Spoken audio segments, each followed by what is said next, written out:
Imagine standing at the base of a structure so perfectly balanced it seems to float in mid-air, defying the very laws of physics as we know them. All around the world, scattered across continents and hidden in plain sight, lie ancient ruins that challenge everything we think we understand about human capability. These aren't just old stones or crumbling walls. They are masterpieces of engineering, precision, and vision, created long before modern machinery, computers, or even basic tools as we recognize them today.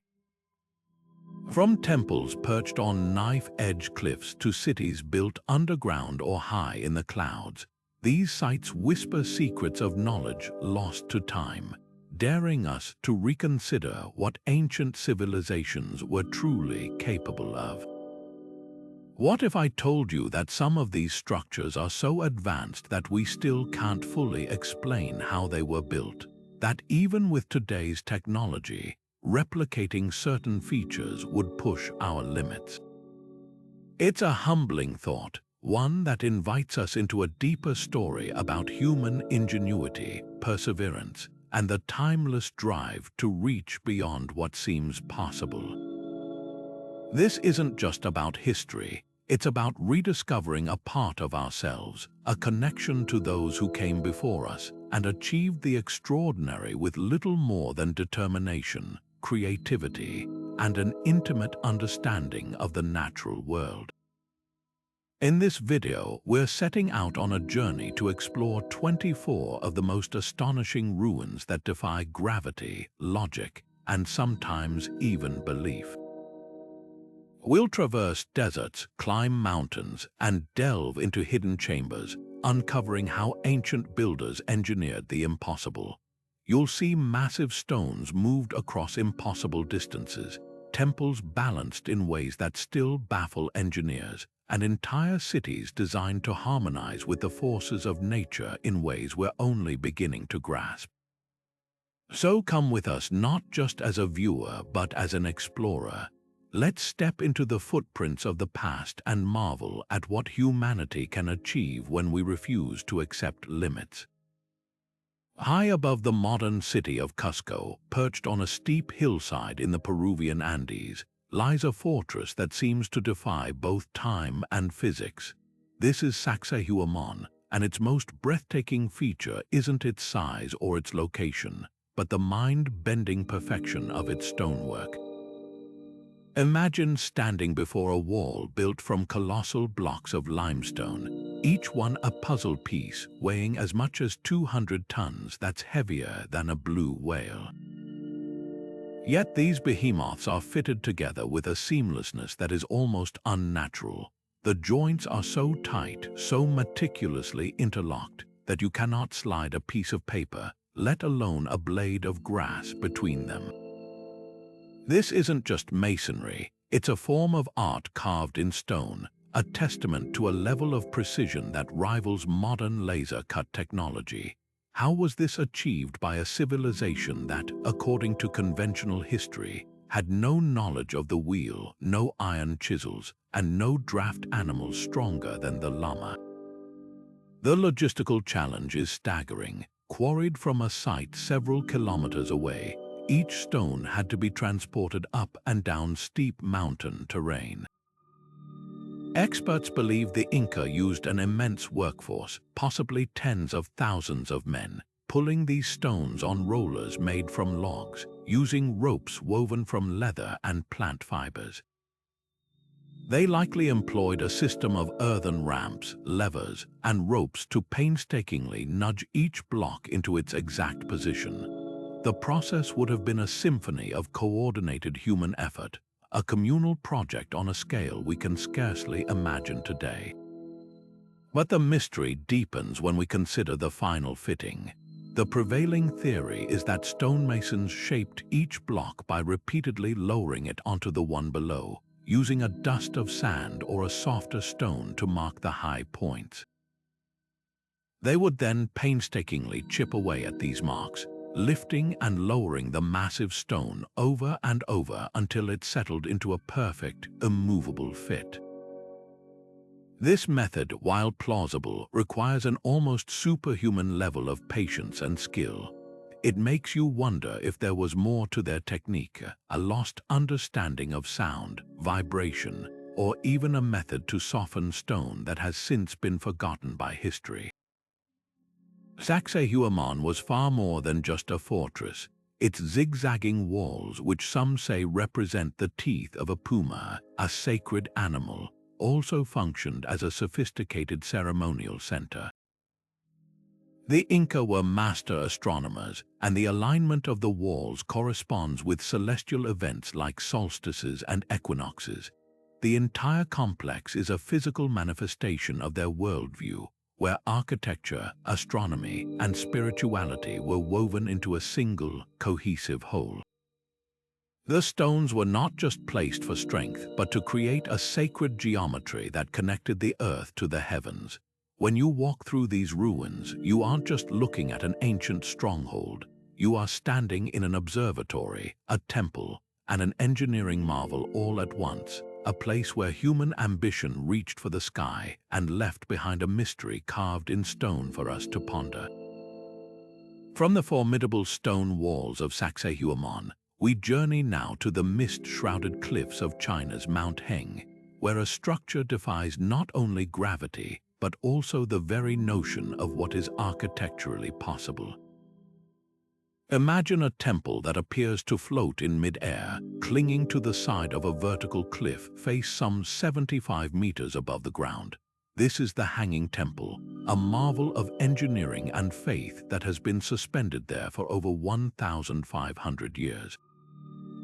Its construction began during the Northern Wei dynasty, a time of great spiritual ferment in China, and it stands as a physical embodiment of harmony, uniquely dedicated to the three principal philosophies of Buddhism, Taoism, and Confucianism, all under one improbably perched roof. The temple's defiance of gravity is made possible by a deceptively simple yet profoundly intelligent support system.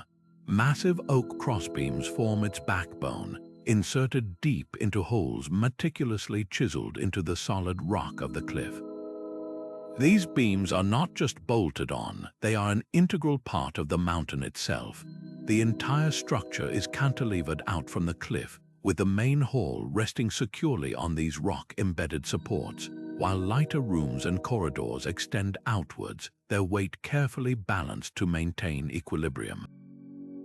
This design creates a low center of gravity, making the entire temple remarkably stable. The wooden framework itself is a masterpiece of flexibility, constructed using traditional joinery techniques that allow it to sway and absorb energy rather than shatter, a feature that has allowed it to survive countless earthquakes over 15 centuries. Beyond the sheer physics of its existence, the temple's location was a stroke of strategic genius. By building high on the cliff face, its creators protected it from the destructive seasonal floods that would rage through the valley below. It was also placed strategically within a small canyon, which shields it from the worst of the sun's harsh rays and heavy rainfall, further preserving its ancient timbers. But the elevation served a purpose far greater than mere practicality. The climb to the temple and the serene isolation of its position were intentional aspects of its design, creating a tranquil space elevated above the mundane troubles of the world, a perfect environment for meditation, contemplation, and achieving spiritual clarity. This incredible feat of engineering continues to astonish modern architects and historians. It challenges our modern arrogance, reminding us that ancient builders possessed a deep, intuitive understanding of material science, structural dynamics, and environmental integration that we are only now beginning to fully appreciate with our advanced mathematics and computers. The Hanging Temple is not a relic of primitive technology. It is a sophisticated and enduring monument to human ingenuity, a place where faith literally built a foundation on nothing but sheer rock and unwavering determination. leaving us with a breathtaking symbol of what can be achieved when we work in concert with nature's forces rather than against them. Now, let's travel to the Eastern Mediterranean, to a site that presents perhaps the most staggering physical challenge of them all. In Lebanon's fertile Bekaa Valley, the Roman temple complex of Baalbek stands as a monument to imperial grandeur, but it's the foundations that hide the real mind-boggling secret. Beneath the towering columns of the Temple of Jupiter lie three absolutely colossal stone blocks known collectively as the Trilithon. Each one of these limestone behemoths measures over 19 meters long, 4 meters high, and weighs in the neighborhood of 800 tons. To put that almost incomprehensible weight into perspective, it's equivalent to lifting 3 fully loaded Boeing 747 jets. These are the largest known stones ever quarried and moved by human hands, and their very existence forces us to confront a monumental question: how on earth was this even possible? The mystery begins at the quarry, located roughly 1 kilometer away from the main temple site. Here, you can find an even larger stone nicknamed the Stone of the Pregnant Woman, which was never fully extracted. It weighs an estimated 1,200 tons, making the achievement of moving its slightly smaller cousins seem even more impossible. The logistical puzzle is a nightmare of physics and coordination. Transporting a single 800-ton block would be a Herculean task even with modern technology, requiring specialized heavy lift transporters and meticulously planned routes. The ancients had to move 3 of them and then perform the second impossible feat, lifting them precisely into place 7 meters above the ground to form a seamless layer of the platform. Mainstream archaeological theory points to the Romans' mastery of organization and their extensive use of manpower. The prevailing idea is that they constructed massive earthen ramps, using thousands of laborers and teams of oxen to drag the stones on wooden sledges greased with fat or oil. A system of ropes, pulleys, and capstans could have provided the necessary pulling power, with rhythmic drumbeats or chants coordinating the immense effort. For the lifting phase, a complex arrangement of levers and counterweights might have been employed to inch the blocks upwards onto their permanent resting place. This explanation is logical, but it relies on a scale of labor and precision that pushes the boundaries of believability, leaving room for other, more speculative ideas to flourish. The precision of the stone cutting adds another layer to the mystery.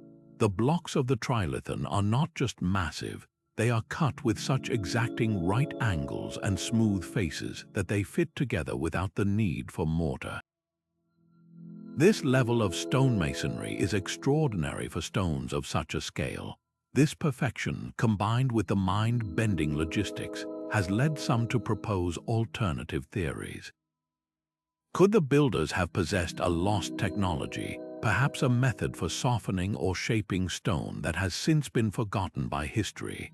Others look even further afield, suggesting extraterrestrial assistance or the involvement of a much older, advanced civilization that predated the Romans.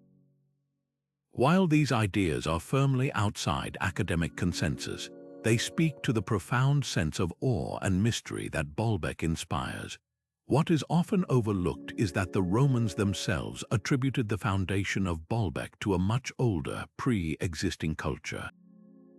The site was sacred long before they arrived, and it's possible they were building upon and repurposing an even more ancient Cyclopean wall, perhaps constructed by an unknown people whose capabilities we have yet to fully comprehend.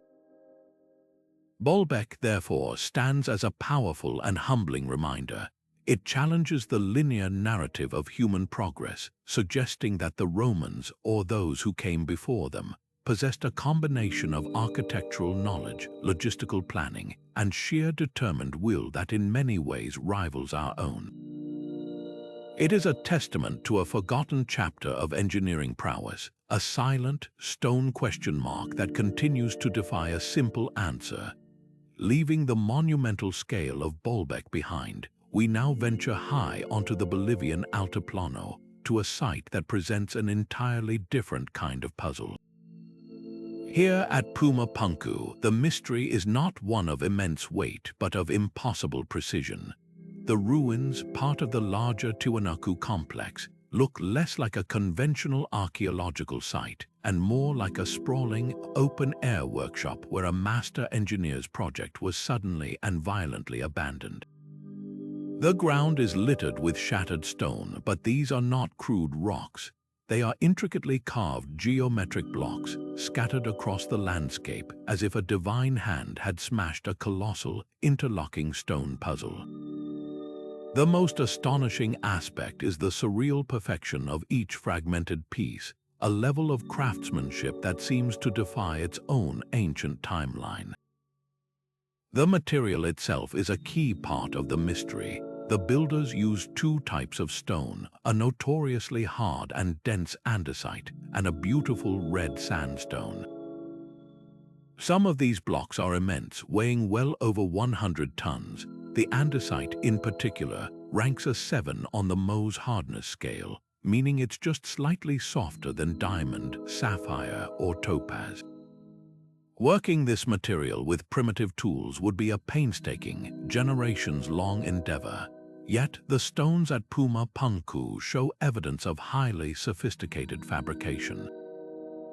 They feature flawlessly flat surfaces, perfectly sharp right angles, and identically repeating geometric patterns that suggest the use of templates. Most baffling are the precise, clean drill holes and the complex, interlocking notches and slots cut into the stone. These are not the rough-hewn marks of pounding with another rock. They are the hallmark of precision tooling, the kind that implies a deep understanding of advanced geometry and the use of specialized, hard-edged instruments. Mainstream archaeology places the construction of Puma Punku around 500 to 600 CE, attributing its creation to the Tiwanaku culture using bronze tools and abrasive sand for grinding. The official explanation is that with enough time, patience, and labor, even the hardest stone can be shaped through relentless grinding and pounding. This is a logical, evidence-based theory, but when you stand before these stones, its adequacy is challenged. The consistency and perfection across hundreds of blocks suggest a level of standardization and efficiency that goes far beyond handcrafting. The precision of the H-blocks, with their identical channels and perfect symmetry, looks less like stonework and more like prefabricated components designed to be assembled into a larger, unknown whole.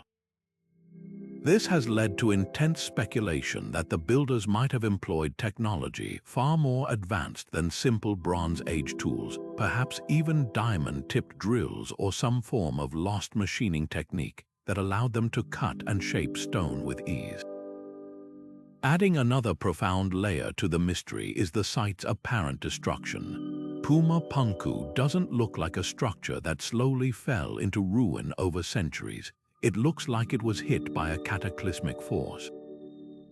The massive stone blocks are not just toppled, they are pulverized, flung apart, and scattered as if by an unimaginable explosion or a seismic event of biblical proportions. Some researchers point to geological evidence of ancient floods in the area, while others suggest a massive earthquake or even a comet impact. This violent end means we are not looking at a complete building, but at the disassembled pieces of one. We are trying to understand the genius of the blueprint by only looking at the shattered components left on the factory floor. The intended form of the structure, its true purpose and final shape, remains one of history's greatest enigmas, a sophisticated architectural language whose grammar and syntax we have yet to decode. Puma Punku stands not as a ruin, but as a collection of clues, a testament to a forgotten chapter of innovation whose secrets are still locked within its impossibly precise stones. From the scattered, precision-cut puzzle of Puma Punku, we now travel to a very different landscape, one of sweeping canyons and towering cliffs in the American Southwest.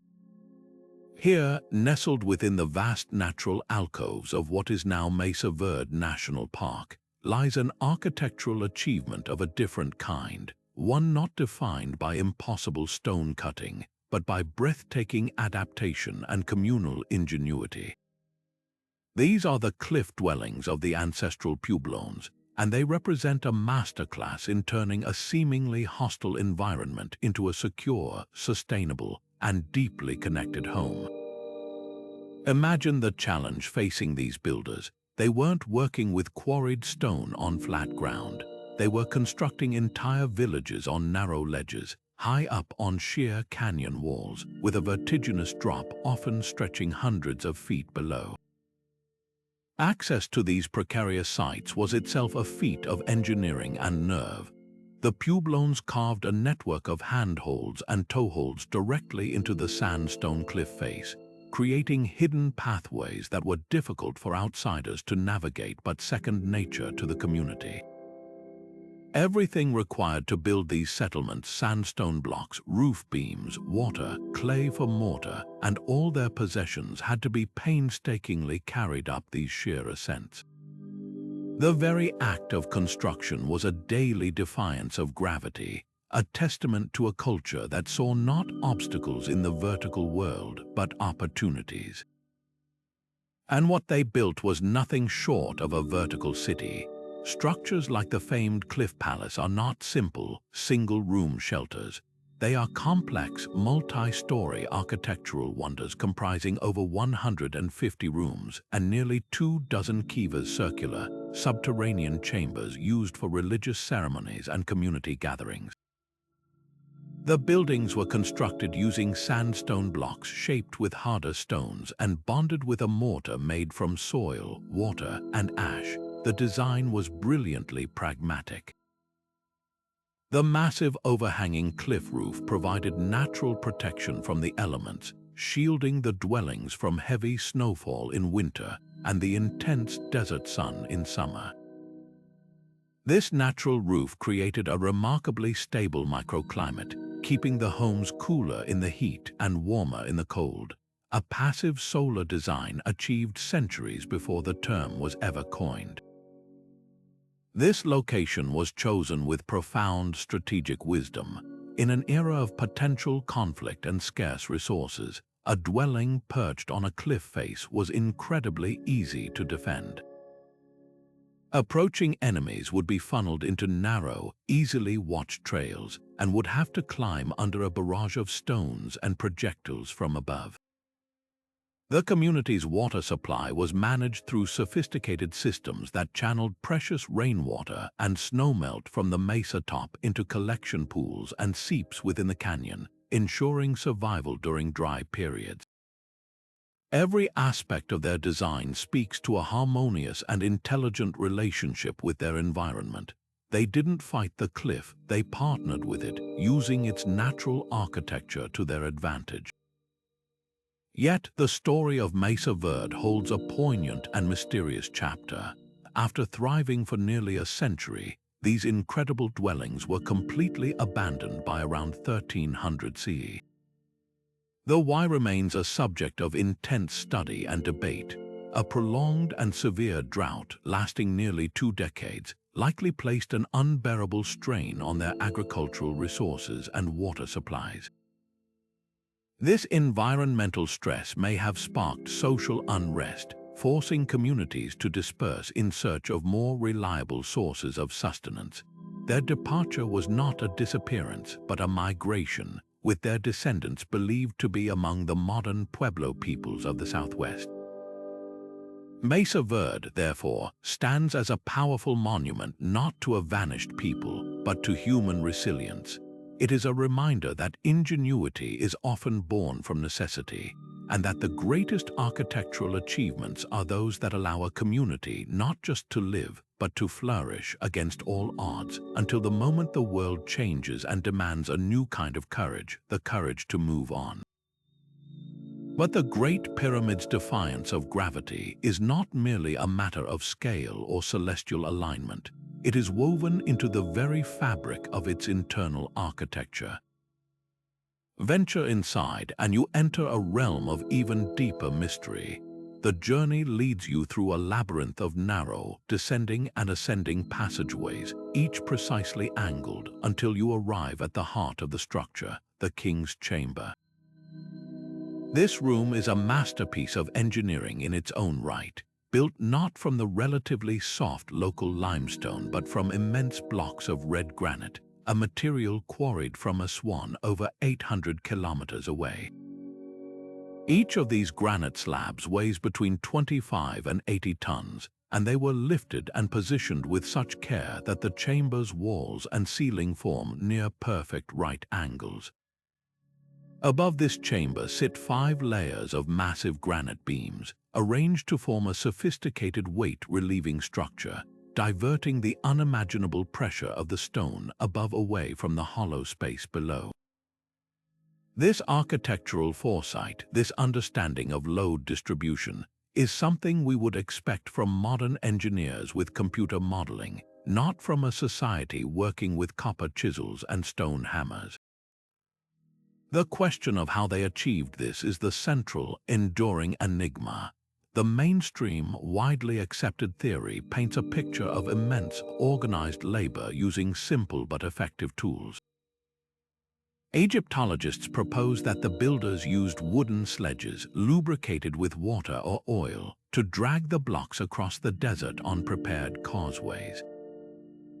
For the ascent, they likely constructed a massive spiraling ramp made of mud brick and rubble that coiled around the growing pyramid, growing with it. Workers would have used levers, rollers, and sheer human muscle to inch each block into its precise position. For the astronomical alignment, they might have used a method called the indirect bisection of the circle, using a simple vertical rod to track the shadow of the sun, creating a perfect north-south line with nothing more than patience and careful observation. This theory is elegant in its simplicity and relies on tools and materials we know the Egyptians possessed. Yet, the sheer perfection of the pyramid has fueled alternative interpretations for centuries. The precision of the cuts, the mathematical constant seemingly encoded in its proportions, and the logistical nightmare of quarrying, transporting, and placing millions of multi-ton blocks with such accuracy have led some to wonder if there was more at play. Could the ancient Egyptians have inherited knowledge from a much older, perhaps now lost civilization, a sophisticated culture that mastered sciences we have since forgotten? Others point to the pyramid's unique properties, suggesting it might have functioned as something more than just a tomb, perhaps as an energy generator or a sophisticated ancient instrument. While these ideas reside firmly outside academic consensus, they persist because the standard explanation, for all its logic, still feels, to many, insufficient to fully account for the monumental and flawless reality standing in the desert. The Great Pyramid, therefore, does more than just challenge our understanding of ancient engineering. It challenges our very conception of history itself. It stands as a silent stone sentinel, refusing to give up all its secrets, compelling us to continually question, explore, and marvel at the depths of human potential.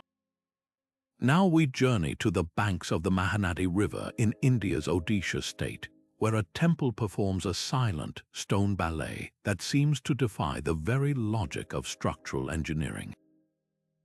This is the Leaning Temple of Huma, a 17th-century shrine dedicated to Lord Shiva that doesn't just tilt, it leans with a perplexing, multi-directional grace that has captivated and confused observers for hundreds of years. Unlike the famous tower in Pisa, which leans uniformly in a single direction, the temple at Huma presents a far more complex puzzle. Its base and walls tilt at a distinct angle, yet its pinnacle, the Kalasha, rises perfectly vertical towards the sky. This creates a disorienting optical illusion, as if the laws of physics have been gently bent to accommodate a higher spiritual order. The temple's resilience is as remarkable as its tilt. For centuries, it has stood unshaken in a region prone to both seismic activity and the powerful seasonal floods of the mighty Mahanadi. Earthquakes that have toppled more modern structures have left this leaning marvel strangely undisturbed. Seasonal floods have risen to lap at its walls, yet the foundation has held firm. This enduring stability in the face of repeated natural assaults is the core of the temple's mystery. How has a building that appears so precariously unbalanced managed to survive for over 400 years without any signs of catastrophic failure or even significant deterioration? Local lore offers a poetic and divine explanation for the phenomenon.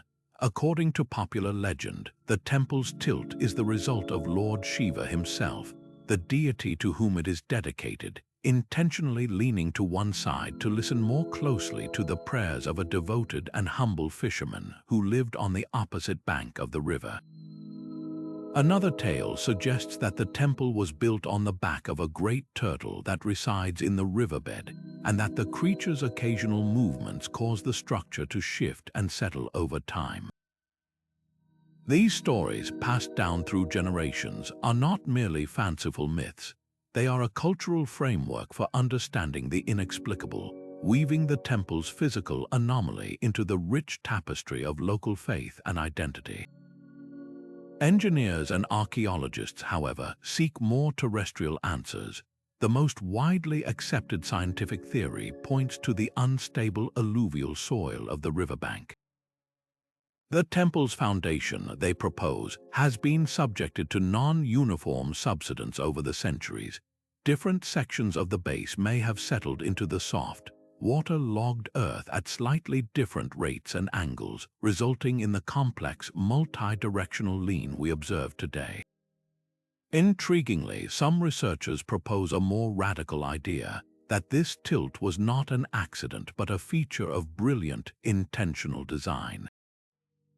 They speculate that the builders, possessing a deep empirical understanding of their environment, may have constructed the temple with this specific lean to better absorb and dissipate the lateral forces of earthquakes and floodwaters, much like a flexible tree bends in a storm rather than snapping.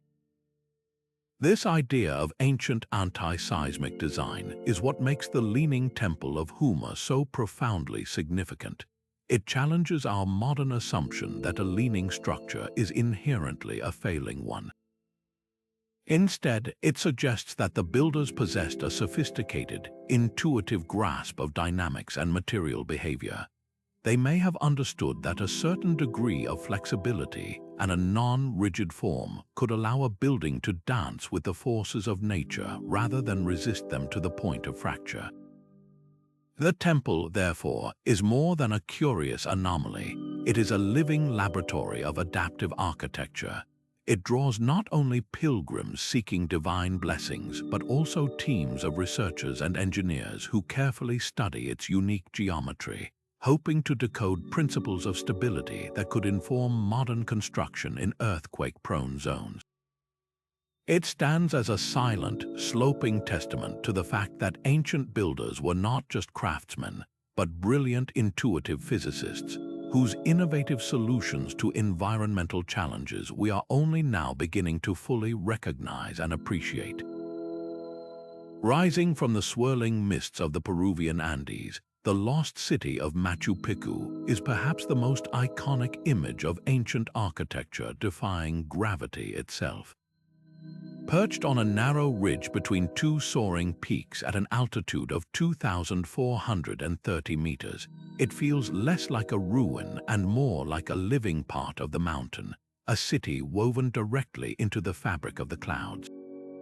This was no accidental settlement. It was a deliberate, audacious act of urban planning in one of the most challenging environments on Earth. Every structure, from the humblest residence to the most sacred temple, seems to cling to the vertiginous slopes, a testament to the Incas' profound desire to build not just on the land, but in perfect harmony with it. The genius of Machu Picchu is most evident in its stonework. The Inca were masters of ashlar masonry, a technique where blocks of granite are painstakingly cut and polished to fit together without any mortar. The stones you see in the temples and royal chambers are so perfectly interlocked that you cannot force the blade of a knife between them. This was far more than an aesthetic choice. It was a brilliant seismic innovation. When the frequent earthquakes of the Andes rumble through the valley, these walls do not crack and collapse. Instead, they dance. The precisely fitted stones shift and settle with the tremors, only to snap back into their original position once the shaking stops. It's a dynamic system of construction that has allowed the city to stand resilient for over 5 centuries, a silent lesson in building with flexibility and intelligence. But before a single stone could be set, the Inca engineers faced a problem that would stump modern builders even with today's machinery: how to create a stable foundation on a steep, erosion-prone mountain ridge. Their solution was the breathtaking series of agricultural terraces that cascade down the slopes. These were not merely fields for growing crops, they were a monumental feat of civil engineering. Each terrace was built with deep layers of gravel for drainage, topped by richer soil, and held in place by precisely fitted stone retaining walls. This intricate system prevented the entire mountainside from washing away during heavy rains, effectively creating a massive, stable platform upon which the city itself could be built. They transformed an unstable slope into a secure, multi-leveled foundation. The logistical challenges of construction here are almost beyond comprehension. The granite for the buildings was quarried right from the mountaintop itself, a clever strategy that reduced the need to transport every single block from the valley floor. However, moving these multi-ton stones across the uneven and precipitous site would have been a Herculean task. Theories abound about the methods used. Some suggest teams of laborers used log rollers and earthen ramps to maneuver the massive blocks into place. Others point to the possibility of a complex system of ropes and levers, with hundreds of workers coordinating their efforts to inch each stone up the steep gradients. The absence of the wheel or large draft animals makes the precision of this operation all the more astounding, speaking to a society capable of incredible communal organization and sheer determined will. Beyond the physical construction, the city is a marvel of hydrological engineering. Machu Picchu receives abundant rainfall, and without proper management, the entire site would have turned into a muddy stream or simply slid off the mountain. The Inca designed a comprehensive and sophisticated drainage system that is still functional today.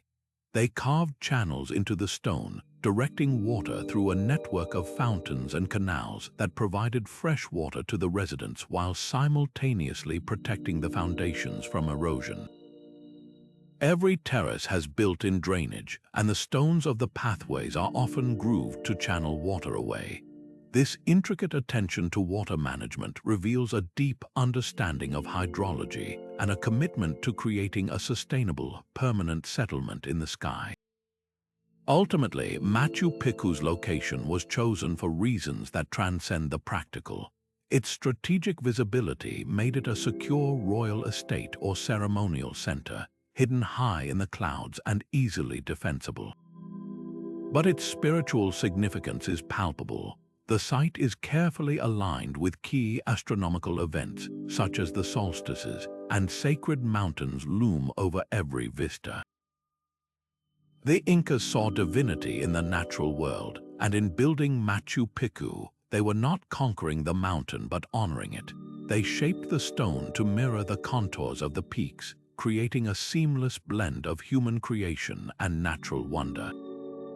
It stands as the ultimate symbol of a philosophy that viewed architecture not as a separation from nature, but as a profound and beautiful extension of it. Leaving behind the misty peaks of the Andes and the leaning temples of India, we now find ourselves in the very heart of Greece, gazing up at a sight that seems to belong more to a fantasy than to our own world. Here, in the region of Thessaly, the landscape itself performs a miracle of natural architecture. Immense pillars of sandstone, sculpted by 60 million years of erosion, soar hundreds of meters into the sky, their flat summits seemingly untouched by human feet. And yet, perched upon these impossible natural pedestals are the monasteries of Meteora, a name that translates fittingly to suspended in the air. This is not a single ruin, but a collective marvel, a testament to a form of devotion so profound that it literally sought to separate itself from the earth. The story of Meteora begins in the 14th century, a time of immense turmoil and uncertainty within the Byzantine Empire as Ottoman incursions made the lowlands increasingly dangerous. For hermit monks seeking a life of prayer and contemplation, these towering rock pillars represented the ultimate sanctuary, a place of solitude and safety, so close to heaven that it felt within reach. The first great monastery, the Great Meteoron, was founded by the monk Athanasios, who was said to have been carried to the summit by an eagle. While this is a beautiful legend, the reality of how he and his followers first scaled these sheer rock faces is a mystery lost to time. They likely used a terrifying network of precarious wooden scaffolds lashed together and driven into cracks in the rock, or ropes dangled from above by earlier, even more daring ascetics who had found a way to the top. Once a foothold was established, the truly back-breaking work of construction began. Imagine the task facing these devout builders. Every single item required to build a multi-story stone monastery, every block of stone, every sack of mortar, every piece of timber for beams, every tile for the roof, every jug of water, and every morsel of food had to be hauled straight up the face of these vertiginous cliffs. Their tools were heartbreakingly simple: nets, baskets, and ropes. A complex system of pulleys and winches was employed, powered by nothing but human strength. The monks and their lay helpers would load materials into large nets, which would then be painstakingly winched up, often swinging wildly in the wind hundreds of meters above the ground. The rope ladders themselves, the primary means of access for people, were equally perilous. They were often retractable, pulled up behind the monks to ensure their isolation and security, turning each monastery into a true island in the sky. This incredible logistical feat was not born of a desire for spectacle, but of a desperate need for protection. During times of political and religious persecution, these nearly inaccessible sanctuaries became bastions of Orthodox Christianity. They safeguarded far more than the lives of the monks. They became repositories of irreplaceable human culture. Within their thick walls, scribes meticulously copied and illuminated ancient manuscripts, preserving not only religious texts but also classical Greek philosophy, history, and scientific knowledge that might otherwise have been lost to the ravages of war and time. Their libraries grew into treasure troves, and their churches were adorned with exquisite frescoes depicting biblical scenes and saints, creating a breathtaking artistic legacy that has survived for centuries precisely because it was placed out of the reach of destruction. Today, visiting Meteora is a profoundly humbling experience. While modern steps have been carved into the rock and bridges built to make access safer for pilgrims and tourists, the essential awe of the place remains untouched. To stand in the shadow of these stone giants and look up at the monasteries clinging to their peaks is to understand a fundamental human impulse, the drive to transcend our earthly limitations. The monks of Meteora did not have advanced technology, cranes, or steel beams. What they had was an unwavering faith and a determined will that enabled them to achieve what logic said was impossible. They used the simplest of means to achieve the most sublime of ends, creating a sacred space that continues to inspire not as a relic of the past, but as a timeless symbol of humanity's relentless reach for the divine, proving that the greatest heights are often scaled with courage and conviction, not with tools and machinery. And now we travel from the ancient world to a mystery that is startlingly modern, a puzzle carved not from distant history but from the living memory of the 20th century. In the humid heat of Homestead, Florida, stands a monument to one man's obsession, a collection of massive coral rock sculptures known as the Coral Castle. Its creator was a most unlikely figure, a Latvian immigrant named Edward Līdzkalnis, a man who stood just 5 feet tall and weighed barely 100 pounds. Yet, working entirely alone and mostly under the cover of night, he single-handedly quarried, shaped, and positioned over 1,100 tons of oolitic limestone, creating blocks that weighed up to 30 tons each. This was not a communal effort backed by an empire or a culture. This was the work of a solitary individual, and the question of how he achieved it remains one of the most captivating enigmas in the history of construction. Līdzkalnis' own explanation for his feat was as cryptic as the castle itself. He claimed quite simply that he had discovered the secrets of the pyramids. This tantalizing statement has fueled decades of speculation, giving rise to theories that sound like they belong in a science fiction novel.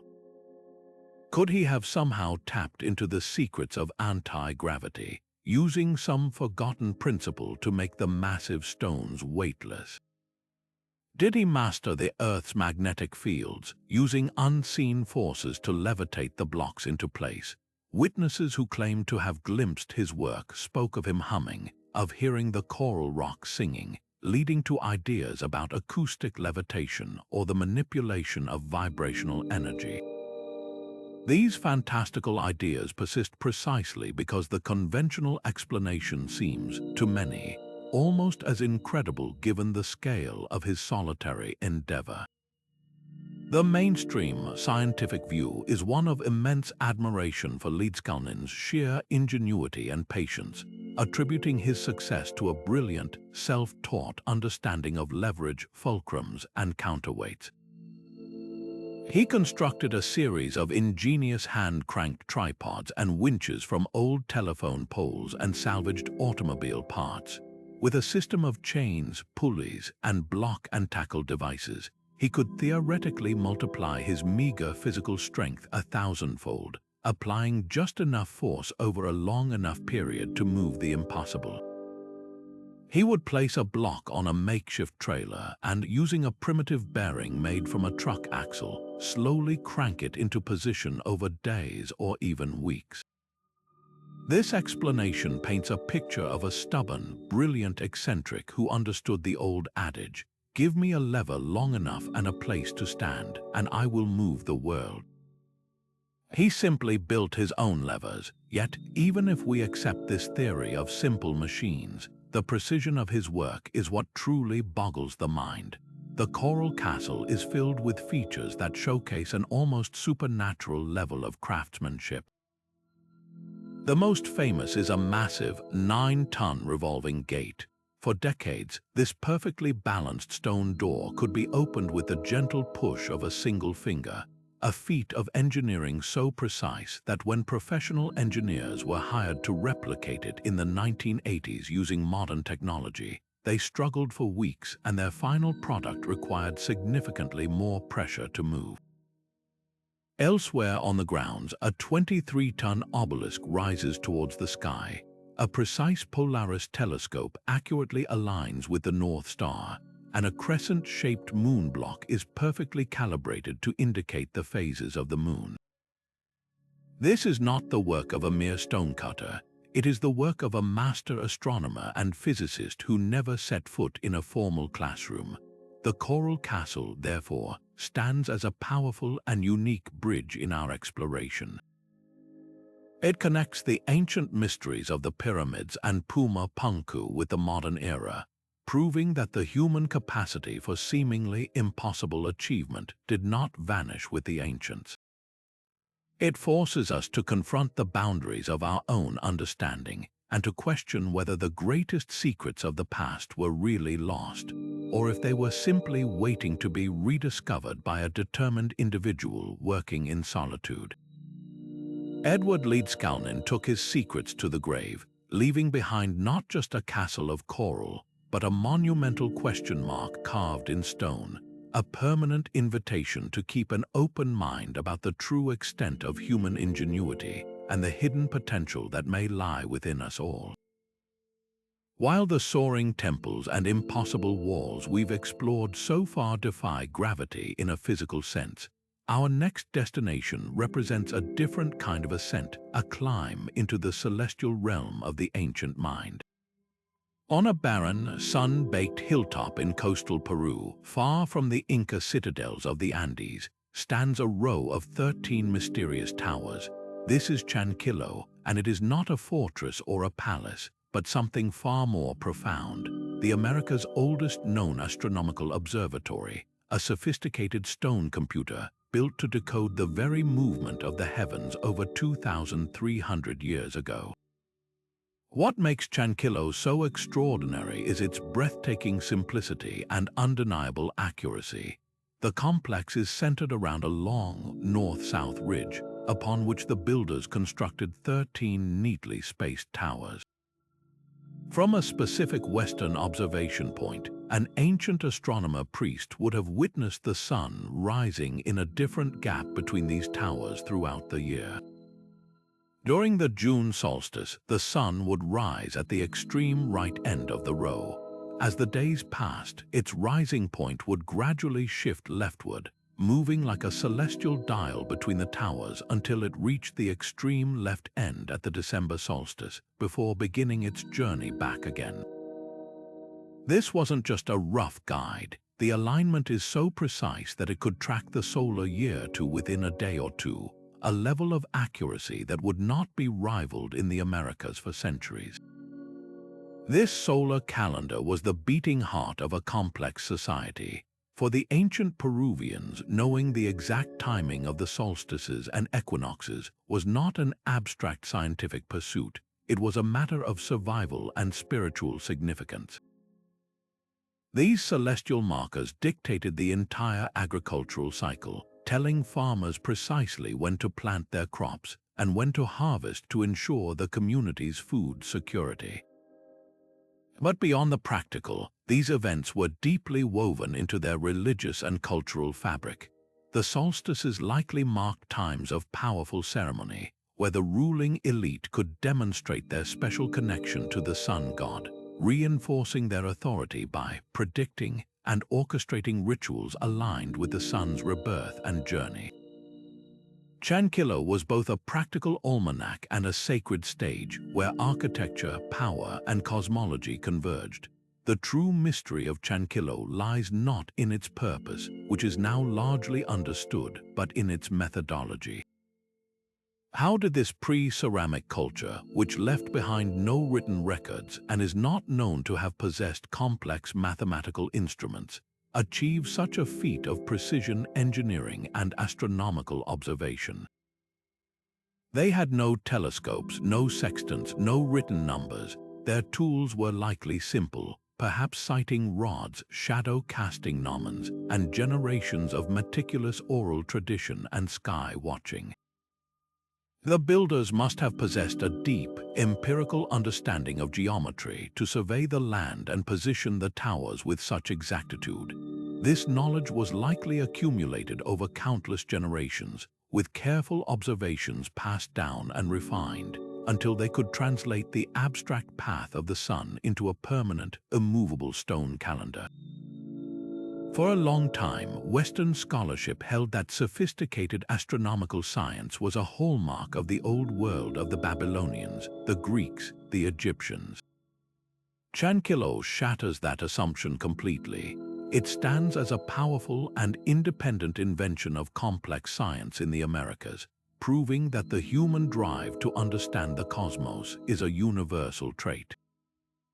This complex predates European observatories by nearly 2 millennia, a fact that forces us to rewrite the history of science and acknowledge the brilliant, innovative spirit of these early Peruvian civilizations.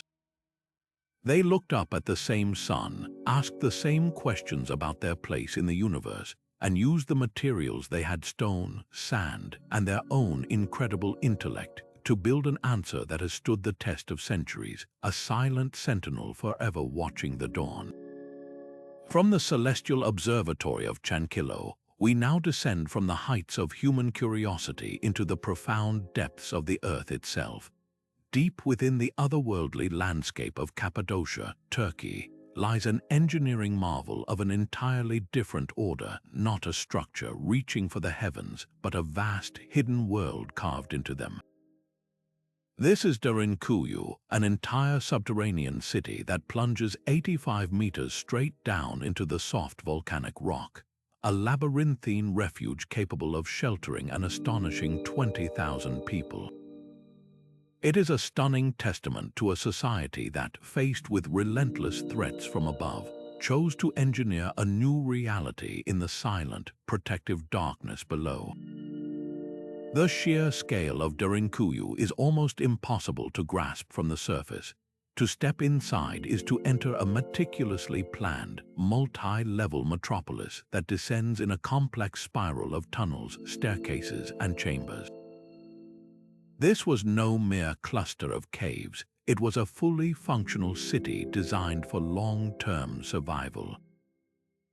Its residents had everything they needed deep within the earth: living quarters, communal kitchens, wine and oil presses, storage rooms bulging with provisions, stables for livestock, and even a surprising number of churches and chapels, complete with arched ceilings and carved crosses, ensuring spiritual solace during times of siege.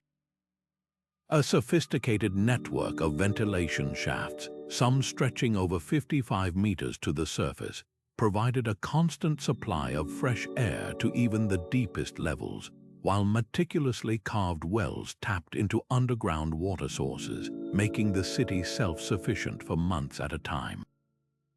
The construction of this underground world is a mystery that continues to baffle engineers.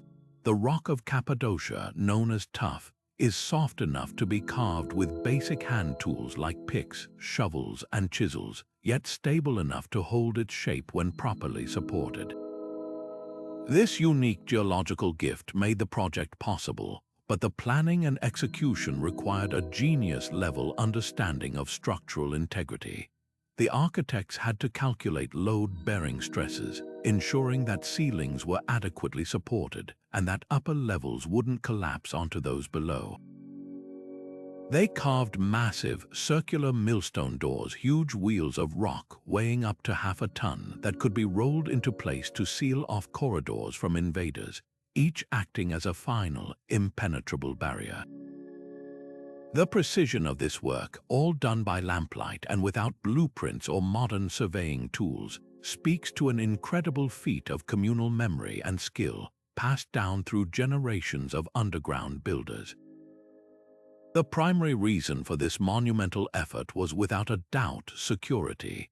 Cappadocia's fertile plains and location on ancient trade routes made it a tempting target for every invading army that marched through Anatolia over the centuries.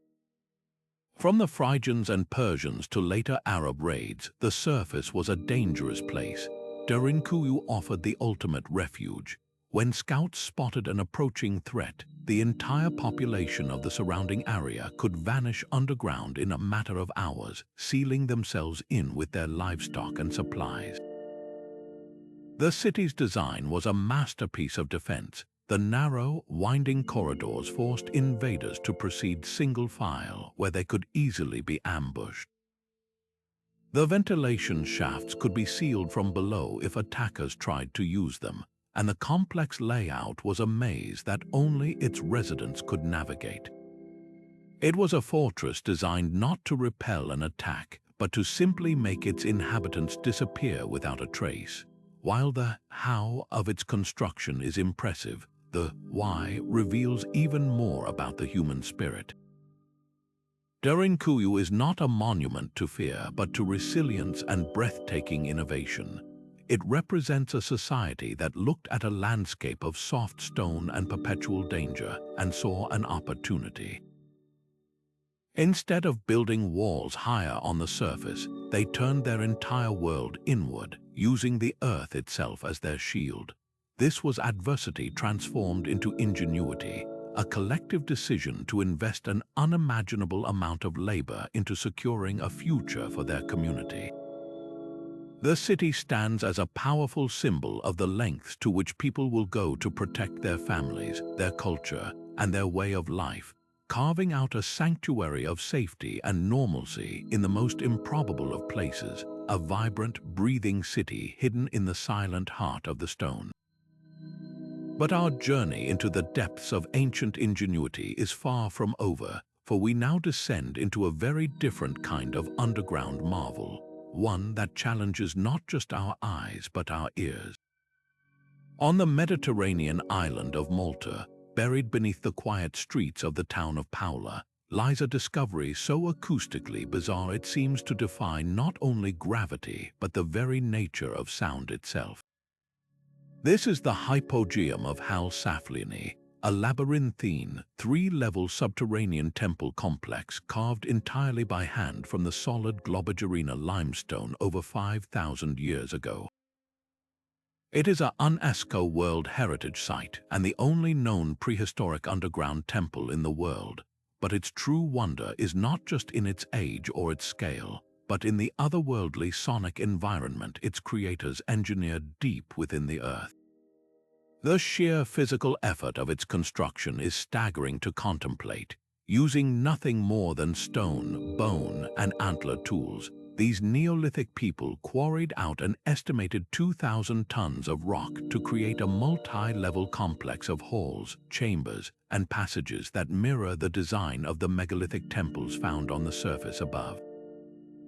The precision of the carving is extraordinary, with smooth, finished walls and doorways that replicate architectural features like trilithon entrances and corbelled ceilings, all rendered in the living rock. This was clearly a place of immense spiritual significance, used for burial, ritual, and worship for over a millennium. But the most profound secret of the Hypogeum is not something you see, it's something you hear. Step into the so-called oracle chamber, a small, oval room carved with niches and decorations, and speak in a normal tone of voice.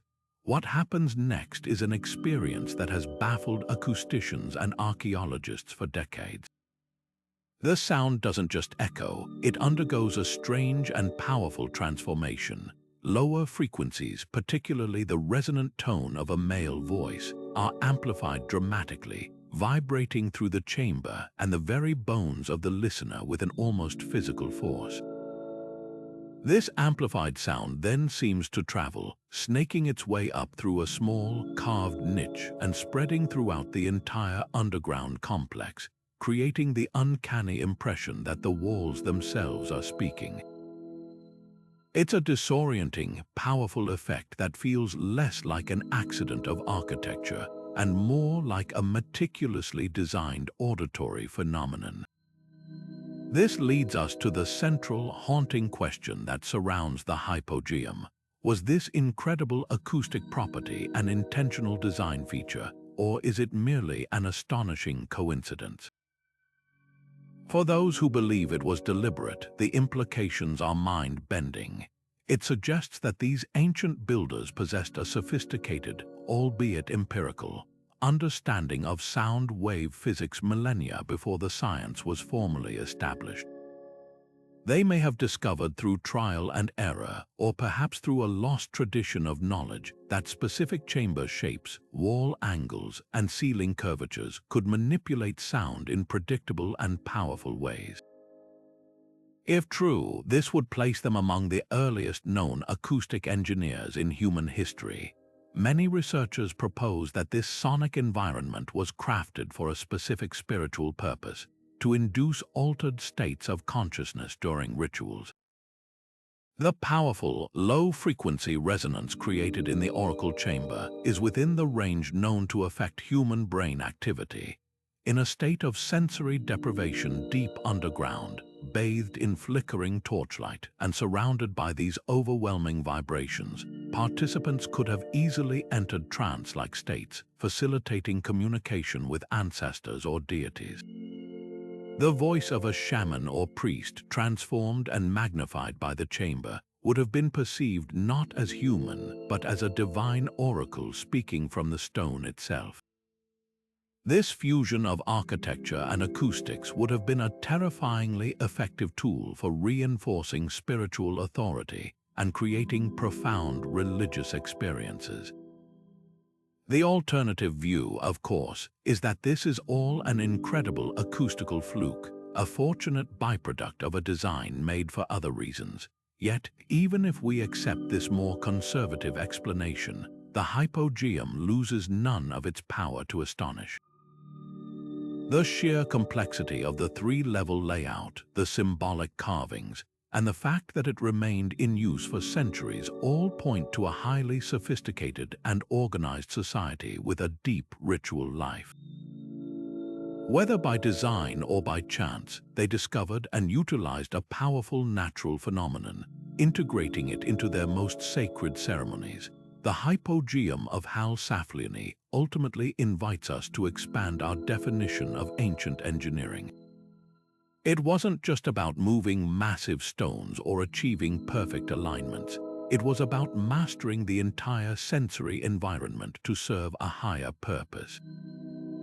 This underground temple is a testament to a hidden dimension of Neolithic genius, a deep, intuitive understanding that the space between the walls could be as important as the walls themselves, and that the power of sound could be harnessed to touch the human soul, creating a bridge between the physical world and the realm of the spirit that continues to resonate across 5,000 years.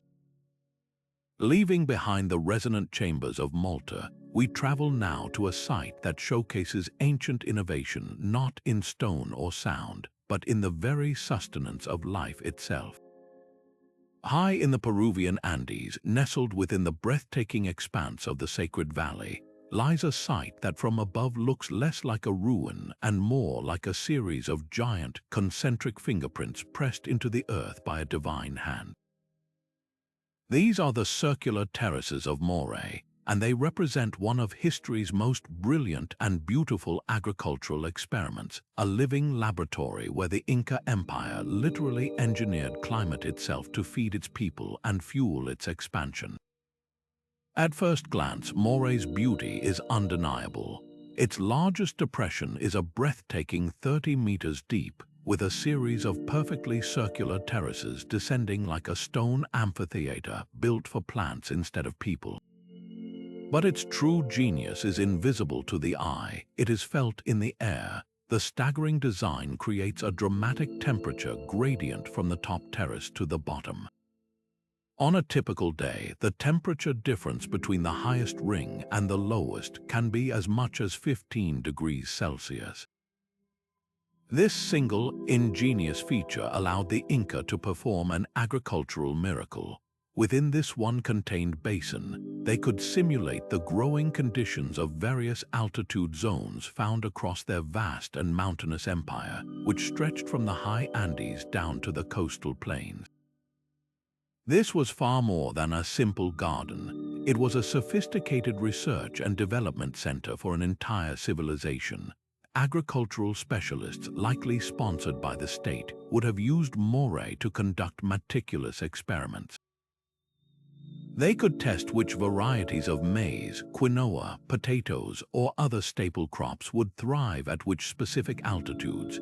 They could observe how plants adapted to different temperature ranges, sunlight exposures, and frost levels. The knowledge gained here was then systematically disseminated throughout the empire, allowing for the optimization of crops across a wildly diverse range of environments. A farmer in a high-altitude village could be given a strain of potato proven to be frost-resistant, while a community in a lower, warmer valley might receive a type of corn engineered for a longer growing season, all thanks to the data cultivated in this open-air laboratory. None of this would have been possible without the Inca's masterful command of hydrological engineering. The arid Andean climate is characterized by a sharp divide between a rainy season and a long, dry period. To keep their experimental crops alive year-round, the Inca constructed a complex and precise irrigation system that channeled water from highland springs through a network of carved stone aqueducts and canals. The water was then distributed with remarkable fairness and efficiency to each level of the terraces. But the system was designed for more than just delivery. The stone retaining walls were built with incredible precision, allowing excess water to drain slowly through the soil without causing erosion. This prevented the terraces from becoming waterlogged or collapsing, ensuring the long-term stability of the entire complex. They weren't just watering plants, they were managing an entire hydraulic ecosystem with Stone Age technology. The construction of Moray is a testament to the Inca philosophy of working with the land, not against it. They didn't flatten the mountain to build a flat research field. They looked at a series of natural sinkholes and saw an opportunity. By enhancing these depressions with their elegant terracing, they turned a topographical accident into a controlled scientific instrument. The stonework itself, while not as famed as the perfect fits of Machu Picchu, is nonetheless a marvel of functional design. The stones are carefully fitted to allow for slight movement during the frequent earthquakes, and the terraces are angled to maximize exposure to the sun while protecting young plants from harsh winds. In many ways, Moray stands as one of the most relevant and inspiring ruins we have explored. In an era increasingly concerned with climate change and food security, the Incas' work here offers a powerful lesson in sustainable adaptation. They didn't try to force their environment to conform to their needs through massive, energy-intensive means. Instead, they observed the natural world with profound intimacy and used their ingenuity to create systems that harnessed its inherent properties. They understood biodiversity and the importance of crop resilience long before these became modern buzzwords. Moray is a timeless symbol of human intelligence applied not for conquest or glory, but for survival and harmony, proving that the most advanced technology is sometimes not about creating something new, but about understanding the world as it is and learning to thrive within it. Now we voyage to the heart of the Indonesian island of Java, where a monument rises from the lush jungle that is less a building and more a man-made mountain of profound spiritual significance. This is Borobudur, the world's largest Buddhist temple, a colossal stepped pyramid constructed in the 9th century that represents one of history's most ambitious attempts to physically manifest an entire cosmic philosophy in stone. From a distance, its silhouette is awe-inspiring, a series of perfect square terraces crowned by circular platforms, all leading the eye and the pilgrim upward toward the sky. But its true genius is hidden in its foundations, a masterful solution to a potentially catastrophic engineering problem that has allowed this sacred mountain to stand for over 1,200 years. The sheer scale of the construction is staggering. The temple is composed of over 2 million individual blocks of andesite volcanic stone, meticulously cut and assembled into a structure covering an area of nearly 15,000 square meters.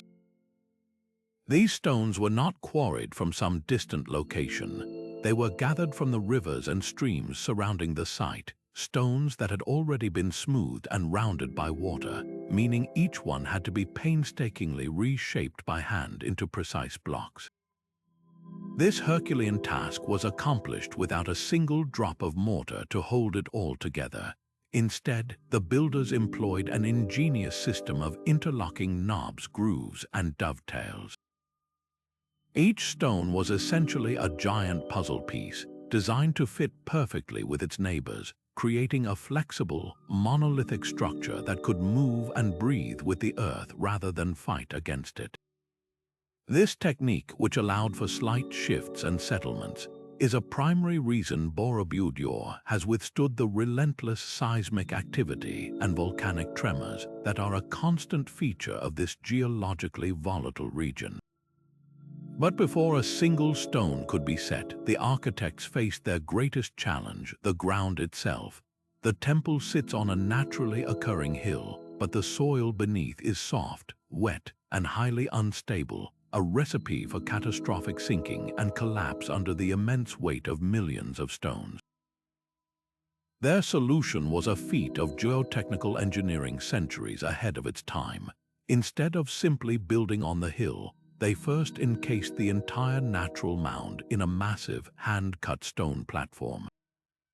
This platform acts like a giant, rigid raft, distributing the incredible weight of the entire superstructure evenly across a vast area of ground, preventing any one spot from bearing too much pressure and sinking into the soft earth. It's the same principle modern engineers use when building skyscrapers on unstable soil, yet the master builders of ancient Java devised and executed it with nothing but empirical knowledge and remarkable foresight. This foundational ingenuity is the unseen hero of Borobudur, the reason this sacred mountain has not succumbed to the swampy ground beneath it. To walk the path of Borobudur is to embark on a spiritual journey mapped in stone. The temple is designed as a physical representation of the Buddhist cosmos, with 3 distinct levels symbolizing the realms of existence. The massive base represents the world of desire, Kamadhatu. Above it, the 5 square terraces symbolize the world of form, Rupadhatu, and the 3 circular platforms topped by a grand central stupa represent the formless world of pure enlightenment, Arupadhatu. A pilgrim's ascent is not a random climb. It is a guided, clockwise walk along nearly 5 kilometers of open-air galleries. These galleries are lined with over 2,600 exquisitely detailed narrative relief panels and adorned with 504 serene Buddha statues seated within latticed stupas.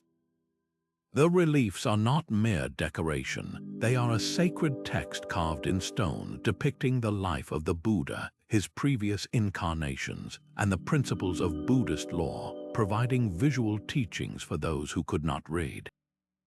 The temple's alignment reveals another layer of its creator's sophisticated understanding.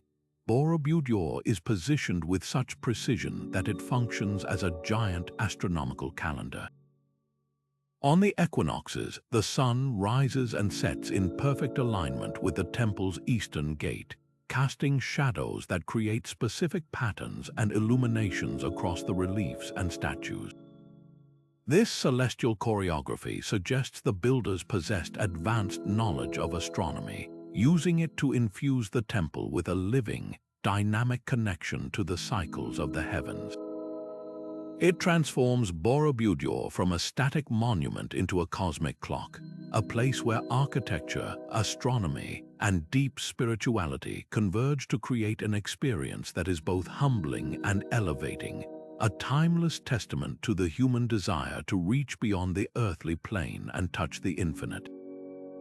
Emerging from the Sri Lankan jungle like a stone mirage, the rock fortress of Sigiriya presents a sight so audacious it seems to challenge the very concept of gravity. This is not a structure built upon a mountain, but a palace and citadel carved directly into the summit of a colossal, near-vertical rock column that erupts 200 meters above the surrounding plains. Constructed in the 5th century by King Kashyapa, this was more than a fortress. It was a statement of power, a celestial abode designed to elevate a ruler literally and figuratively above his subjects and rivals. To approach its base is to feel a profound sense of awe, mixed with disbelief, as you crane your neck to take in the sheer scale of this granite monolith and the impossible architecture perched upon its peak. The journey to the summit was itself a carefully orchestrated psychological experience, a literal ascent into the realm of the God-King. The initial pathways led through breathtakingly beautiful water gardens at the base, a paradise of symmetrical pools, fountains, and islands designed to impress and disorient visitors with their opulence. From there, the climb began in earnest. The main ascent was via a series of staircases and pathways carved precariously into the sheer rock face. The most legendary part of this approach was the final gateway, a monumental entrance that passed through the gaping mouths of a gigantic lion sculpture carved from the rock itself. Today, only the massive lion's paws remain, but they are colossal enough to hint at the terrifying and awe-inspiring spectacle that once greeted ancient visitors, a gateway that transformed the final climb into a symbolic passage into the mouth of a divine beast, underscoring the king's immense power. Once atop the summit, the engineering marvels only become more impressive. The top of the rock was meticulously leveled and transformed into a sprawling palace complex. The builders constructed lavish royal residences, grand audience halls, and serene meditation pools, all on a surface area that measures less than 3 acres. Every drop of water required for this elevated community had to be managed with genius-level foresight. The architects designed a sophisticated hydraulic system that remains one of the ancient world's most advanced. They carved a series of cisterns directly into the rock to collect and store rainwater. These weren't just simple holes, they were plastered to be watertight and interconnected by a network of underground channels that fed a series of gravity-powered fountains in the gardens below. Astonishingly, these fountains, using a pressure-based plumbing system with clay pipes, are still functional today, activated by seasonal rains just as they were over 1,500 years ago. The logistical challenges of building Sigiriya are almost incomprehensible. How did workers quarry, shape, and lift the massive bricks and stones needed for the palaces to such a dizzying height? How did they transport the endless supply of water, mortar, and decorative materials up the near-vertical cliffs? Historians speculate that an intricate system of bamboo scaffolding must have been erected, enveloping the rock in a temporary web of platforms and ladders. Pulley systems, likely powered by teams of laborers, would have been essential for hoisting heavy loads. The precision required for this operation, with workers balancing on narrow ledges hundreds of meters in the air, speaks to a breathtaking level of coordination and bravery. It was a project that would have demanded the labor of thousands, a testament to the absolute power of a king and the unwavering skill of his artisans. But Sigiriya was not merely an engineering flex, it was a canvas for breathtaking art. Partway up the rock face, sheltered within a protected concave gallery, are the famous Sigiriya frescoes. These paintings of celestial maidens, known as the cloud damsels, are rendered in vibrant pigments of red, yellow, green, and black. Their survival is a miracle in itself, a combination of protective overhangs and a unique plaster formula that has bonded the art to the rock for centuries. The figures, depicted with graceful proportions and enigmatic smiles, appear to float against the rock face, adding to the otherworldly, heavenly atmosphere of the entire complex. They are a poignant reminder that this fortress was also intended as a place of immense beauty and cultural refinement, a center of art high above the mundane world. Ultimately, Sigiriya stands as a timeless symbol of a specific, powerful human impulse, the desire to transcend our earthly limitations and create something enduring and beautiful in the most improbable of places. It is a story of paranoia transformed into poetry, of a king's fear and ambition giving rise to one of the world's most dramatic architectural statements. It represents the pinnacle of early Sri Lankan urban planning, art history, and engineering, a perfect fusion of nature and human imagination. The fortress reminds us that our ancestors did not see cliffs as barriers, but as opportunities, invitations to reach for the sky and leave a mark of their ambition upon the very face of the earth. a challenge thrown down across the centuries for us to simply look up and wonder. Journey now to the island nation of Japan, a land sculpted by tectonic forces, where the very ground beneath one's feet is alive with movement. Here, the greatest architectural challenge was not how to defy gravity, but how to dance with it. Rising gracefully from temple courtyards across the country are the iconic pagodas, multi-tiered towers that seem to embody a sense of serene stillness. Yet their true genius is revealed not in their quiet beauty, but in their dynamic response to the Earth's most violent tremors. These structures are not merely built to stand. They are engineered to sway, to absorb, and to survive, representing a sophisticated dialogue between human creation and natural force that has protected them for over 13 centuries. The most famous of these is the 5-story pagoda at Horyuji Temple, a structure erected in the early 7th century that holds the distinction of being the oldest surviving wooden building on Earth. Its longevity is no accident of luck. It is the direct result of a brilliant, intuitive understanding of physics, achieved through centuries of observation and adaptation. The pagoda's secret weapon is a massive, free-swinging central pillar known as the Shinbashira. Unlike a modern building's foundational support column, this great central post is not rooted in the ground.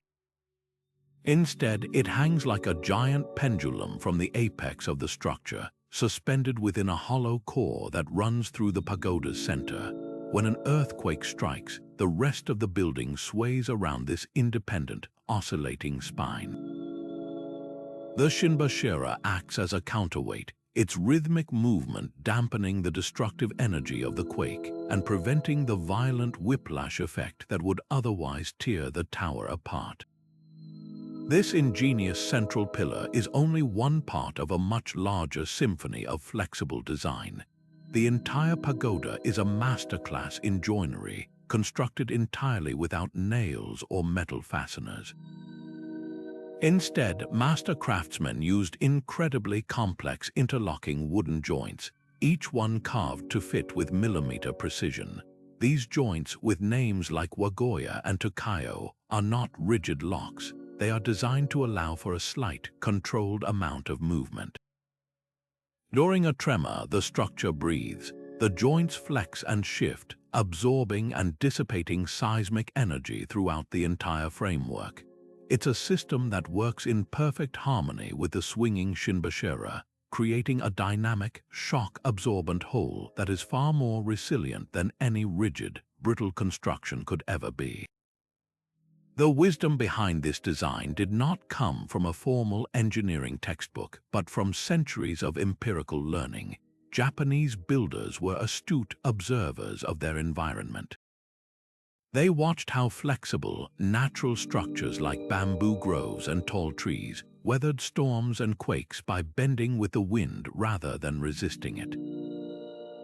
They learned from catastrophic failures, studying the wreckage of earlier, more rigid towers that had collapsed, and iterating on their designs with each new generation. This process of trial and error, passed down through guilds of master carpenters, encoded a deep, practical knowledge of dynamics and material science into their architectural language long before the mathematics behind such principles were ever formally defined. This ancient wisdom, born from necessity, is now being validated by modern science. Using sophisticated computer modeling and sensors, contemporary engineers have analyzed the pagoda's response to seismic activity. Their findings confirm what the builders intuitively knew. The combination of the suspended Shinbashira and the flexible joinery creates a phenomenon known as structural damping. The energy from an earthquake is not resisted, but is instead converted into kinetic energy, the energy of motion, which is safely dissipated through the gentle, rhythmic swaying of the entire tower. In many ways, these ancient structures prefigure the base isolation and damping technologies used in the world's most advanced skyscrapers today. The enduring presence of these pagodas across the Japanese landscape is a powerful testament to a philosophy of resilience. They represent a worldview that does not seek to dominate nature with brute force, but to work in concert with its inherent power. The builders understood that to survive in a land of constant movement, one must learn to move with it. These towers do not stand as impenetrable fortresses against the elements. They are more like seasoned dancers, moving with a grace and flexibility that allows them to endure where stiffer partners would fall. They are a silent, enduring lesson from the past, reminding us that true strength often lies not in rigid resistance, but in the intelligent, adaptable ability to sway. Isolated in the vast expanse of the Pacific Ocean, over 2,000 miles from the nearest continent, lies one of the most remote inhabited places on Earth, Easter Island or Rapa Nui. And here, scattered across its grassy volcanic slopes, stand the silent, stoic sentinels that have captivated the world's imagination for centuries, the moai. These are not merely statues, they are colossal manifestations of belief, each one a breathtakingly heavy representation of a deified ancestor, some towering over 30 feet tall and weighing as much as 82 tons. The sheer scale of these figures presents a mystery that is both logistical and spiritual, posing a single, monumental question. How did a few thousand people with no wheels, no metal tools, and no large animals to assist them, not only carve these giants from solid volcano rock, but then move them across miles of rugged, uneven terrain to their final sacred positions? The journey of a moai began at the quarry of Rono Raraku, a volcanic crater that served as the island's sole sculpture workshop. Visiting this site today is an almost surreal experience. The inner and outer slopes are littered with nearly 400 statues in various stages of completion, as if the workers simply downed tools and walked away. Here, master carvers used hand-held basalt stone picks, called toki, to painstakingly chip away at the compressed volcanic tuff. They would first outline the statue's front, then carve down its sides, eventually working underneath it until only a narrow spine of rock connected the finished moai to the living mountain. This final keel would be chipped away, and the statue would slide carefully down the slope using a system of ropes and earthen ramps, ready for its long, improbable journey across the island. The method of transport is the core of Easter Island's enigma. For decades, the prevailing theory was that the islanders laid the massive statues on their backs on a sledge made of logs and then pulled them along using a network of wooden tracks. This method, while plausible, would have consumed enormous amounts of timber, a resource the island is famously believed to have depleted. A more recent and revolutionary theory, however, suggests a method so dynamic it seems to bring the statues to life.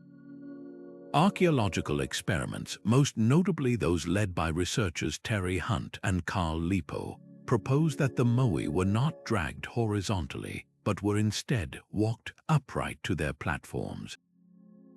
This audacious technique would have involved teams of rope pullers working in perfect, rhythmic coordination. One group would be stationed at the front, pulling the statue forward with ropes, while another team at the back would use a separate set of ropes to rock the massive figure from side to side, edging it forward with each swaying motion, much like a person moving a refrigerator by tipping it. The key to this entire operation was synchronization. It's believed that this could have been achieved through musical chanting or rhythmic drumming, creating a beat that would allow dozens or even hundreds of workers to act as a single, powerful organism. This method not only makes mechanical sense but also resonates on a cultural level, transforming the arduous task of moving a dead weight into a ceremonial, communal procession, a literal walking of an ancestor across the land. But the challenge was only half complete once a moai reached its designated ahu, the ceremonial platform that was its final home. The next task was arguably even more difficult, raising the multi-ton statue upright onto the platform. The Rapa Nui people solved this final puzzle with a brilliant application of basic physics. Evidence suggests they constructed a large, temporary earth and stone ramp leading up to the back of the Ahu. The statue would be maneuvered into place face down on this incline.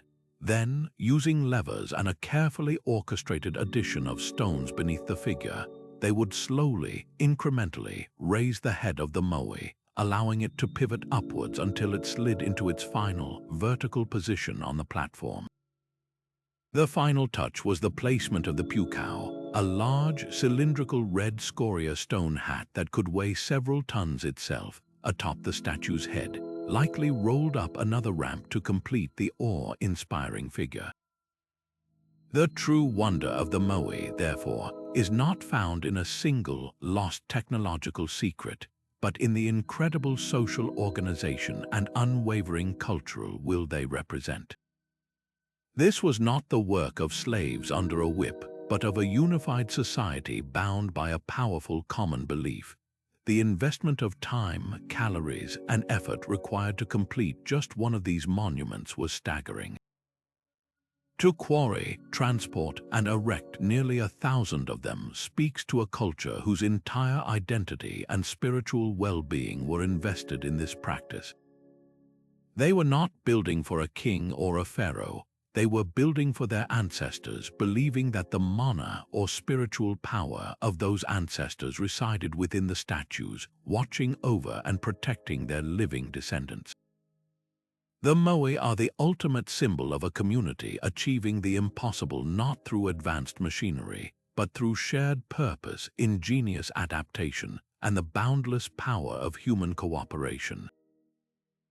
Stepping into the Pantheon in Rome is an experience that transcends time, a moment where the modern world falls away and you are enveloped by the silent, majestic presence of ancient genius. Your gaze is pulled irresistibly upward, drawn through the vast, open space to the very apex of the structure, where the dome culminates in a perfect, circular opening to the sky, the oculus. This is not merely a roof. It is the world's largest unreinforced concrete dome, a record it has held for nearly 2,000 years since its completion around 126 CE. With a diameter of 43 meters, it is a perfect hemisphere of breathtaking scale, a feat of engineering that would not be surpassed in size until the development of modern reinforced concrete in the 19th century. The sheer audacity of its construction lies in its beautiful, terrifying simplicity. There is no steel skeleton holding it up, no hidden framework of support. This immense weight of stone and concrete is held aloft by nothing but the brilliant application of geometry, material science, and a deep, almost intuitive understanding of compressive forces. The secret to the dome's defiance of gravity is a masterpiece of intelligent design and strategic lightning. The Romans understood that the greatest enemy of a large dome is its own cumulative weight, which creates immense downward and outward thrusts that can cause the supporting walls to buckle and collapse. Their solution was a multifaceted approach to make the dome effectively weightless at its top. First, they engineered the very fabric of the dome itself, using a revolutionary graded concrete mix. The concrete at the heavy, thick base of the dome is mixed with heavy, robust travertine aggregate. But as the dome ascends and curves inward, the aggregate miraculously changes. The heavy stone is gradually replaced with lighter materials, shifting to tufa, and then finally, at the very top around the oculus, with the lightest possible material they had, hollow terracotta pots and porous pumice stone. This ingenious recipe created a dome that was strong where it needed to be at the base, and progressively lighter and less stressful at its highest point. The second stroke of genius is visible in the mesmerizing pattern that covers the interior surface, the coffers, those 140 sunken, square panels are far more than decorative elements. They are a critical structural innovation. By carving out these voids, the builders removed a massive amount of unnecessary material without sacrificing the structural depth needed for strength. This process drastically reduced the overall weight of the dome, effectively carving away the dead load that would have doomed the structure to collapse. Every single coffer represents a calculated removal of stress, a literal lightening of the burden on the walls below. Furthermore, the thickness of the dome itself tapers dramatically from over 6 meters at its springing point to a mere 1.5 meters at the rim of the oculus, another careful calculation to shed pounds where they mattered most. Perhaps the most enduring mystery of the Pantheon is the lost knowledge of the Roman concrete recipe. Modern scientists, using advanced tools like electron microscopes, have analyzed samples and discovered that the Roman mixture possesses a unique quality that our modern concrete lacks. It seems the Romans used a process of hot mixing with quicklime, which creates tiny, brittle mineral lumps called lime clasts throughout the material. For centuries, these were seen as a sign of poor mixing, a primitive mistake. But recent research suggests these clasts are actually the dome's secret weapon. When tiny cracks inevitably begin to form in the concrete over time, they travel until they hit one of these lime clasts. Upon contact with water seeping through the crack, the clast recrystallizes, effectively filling the crack and healing it before it can spread. This self-healing property is a technology we are only now beginning to replicate in modern labs, yet the Romans seem to have stumbled upon it 2 millennia ago, creating a material that doesn't just endure but actually repairs itself. The stability of the Pantheon is also a triumph of geometry and form. The building is a perfect exercise in harmonious proportions. The height from the floor to the top of the oculus is exactly equal to the diameter of the dome, meaning a perfect sphere 43 meters across could fit precisely inside the interior space, with the dome forming the upper half. This perfect geometry ensures that the compressive forces from the dome's weight are channeled efficiently down into the massive, 20-foot-thick cylindrical drum that supports it, and from there into the foundation. The oculus itself is not a structural weakness but a final masterstroke. By opening the center, the builders eliminated the most unstable and heaviest part of the dome, its apex, while also creating a breathtaking connection to the heavens that serves as the building's sole source of natural light. For nearly 1900 years, the Pantheon has weathered barbarian invasions, the shifting of Roman earth, and the relentless passage of time. It has remained intact while newer structures have crumbled, a silent and enduring monument to a level of engineering prowess that feels almost alien in its sophistication. It stands as a powerful challenge to our modern assumptions of linear progress, forcing us to confront an uncomfortable truth that in some specific areas of material science and structural engineering, the Romans achieved a peak of perfection that we, with all our computers and technology, have only recently begun to match. The Pantheon is not a relic, it is a living building, still the largest unreinforced concrete dome on Earth, a permanent reminder that ancient builders possessed a blend of artistic vision and technical genius that continues to inspire and humble all who stand beneath its timeless, watchful eye. Imagine a city that seems to float upon the surface of the ocean, a maze of dark stone islets and silent canals shimmering in the tropical heat, so alien in its construction that early European explorers who stumbled upon it dubbed it the Venice of the Pacific.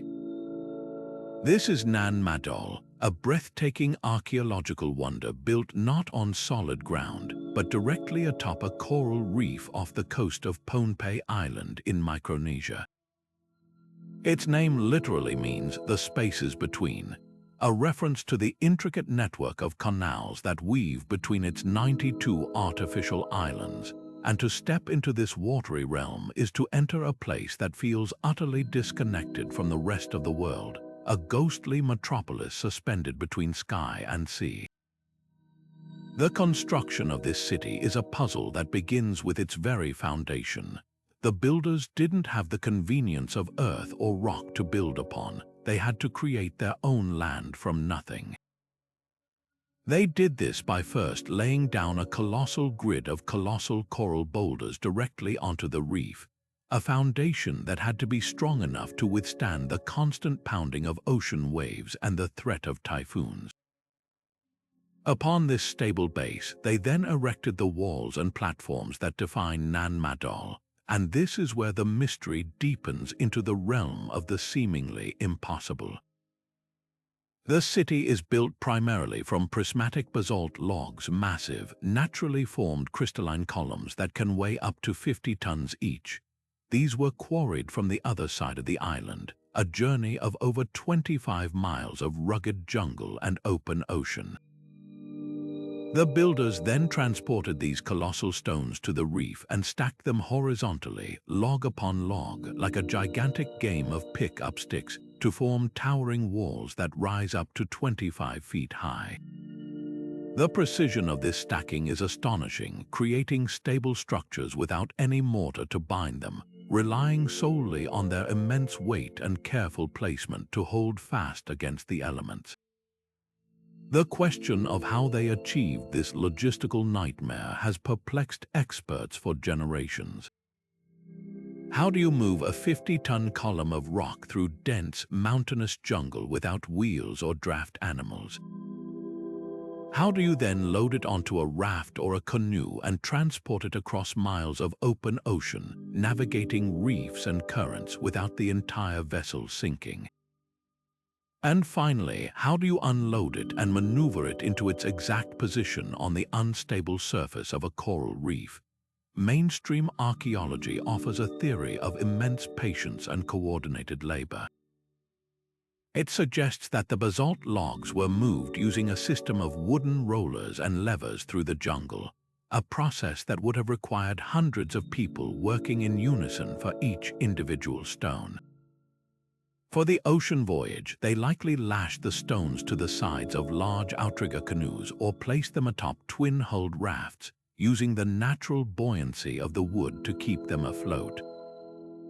Once at the site, they may have used a complex arrangement of ropes, pulleys, and floating platforms to gradually guide each log into its final resting place.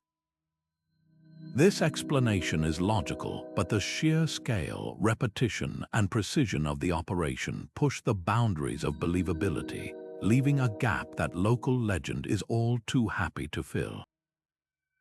The oral histories of Pohnpei tell a different, more magical story. They speak of the architects of Nan Madol, two sorcerer brothers named Olasipa and Olasopa, who journeyed from a distant land to establish a new dynasty, the Sordeleurs. According to the legend, these brothers did not rely on brute force or primitive engineering. Instead, they wielded a powerful magic that allowed them to command the very stones to fly through the air. They would chant sacred spells, and the massive basalt logs would levitate from the quarry, soaring over the jungle and across the water, gently settling into place atop the reef as if carried by invisible hands. This captivating myth, while not a scientific explanation, speaks to a profound truth about Nan Madol. Its construction was so far beyond the ordinary experience of the people who came after that it could only be explained as an act of divinity or supernatural power. The legend preserves the awe that this city inspired, an awe that we still feel today. Beyond the how, the why of Nan Madol is equally fascinating. This was not a city for the common people. It was an exclusive ceremonial and political capital, the seat of power for the Sordeleur dynasty that ruled Pohnpei for centuries. The different islets had specialized functions. One housed the royal mortuary, where the bodies of chiefs were prepared with rituals. Another contained a special enclosure for the preparation of the sacred beverage sakau. There were dwellings for priests, administrative centers, and spaces for exclusive ceremonies that reinforced the power and spiritual authority of the ruling elite. The very inaccessibility of the city, surrounded by water and requiring specific knowledge to navigate its canals, was a feature, not a bug. It physically separated the rulers from the ruled, creating a tangible, awe-inspiring symbol of their divinely ordained power that was literally set apart from the everyday world. Today, Nan Madol stands largely silent, slowly being reclaimed by the relentless jungle and the sea. Yet its power is undiminished. It remains a place of profound mystery and spiritual significance for the people of Pohnpei. It challenges our modern preconceptions about the capabilities of so-called primitive societies, showcasing a level of political organization, communal effort, and engineering ingenuity that is simply staggering. This was not a project undertaken by a large empire with limitless resources. It was the achievement of an island culture that used nothing but stone tools, human muscle, and an unwavering collective will. Nan Madol is a testament to what human beings can accomplish when they are united by a common vision, a permanent invitation to explore the outer limits of ancient achievement, and to remember that the boundaries of the possible are often drawn only by the limits of our imagination. While the soaring pagodas of Japan demonstrated a mastery of flexibility, and the massive moai of Easter Island showcased the power of communal will, the medieval city of Bologna in Italy presents a different kind of architectural drama, one not of perfect equilibrium, but of precarious, powerful, and enduring imbalance. Imagine a 12th century skyline not of domes and spires, but of a forest of stone giants, each one straining against its own weight and the pull of the earth. At its peak, over 180 of these towers pierced the sky, a breathtaking and intimidating display of wealth and political muscle. They were the ultimate status symbols of a city perpetually on the brink of civil war, where rival noble families literally tried to out-height and outlast each other in a vertical arms race that left a permanent, leaning mark on history. The most famous survivors of this fierce competition are the Due Torri, the two towers, Asinelli and Garisenda. Standing side by side, they are a study in contrasts and shared defiance. The Torre degli Asinelli, the taller of the pair, soars 97 meters into the air, a staggering height for a medieval structure.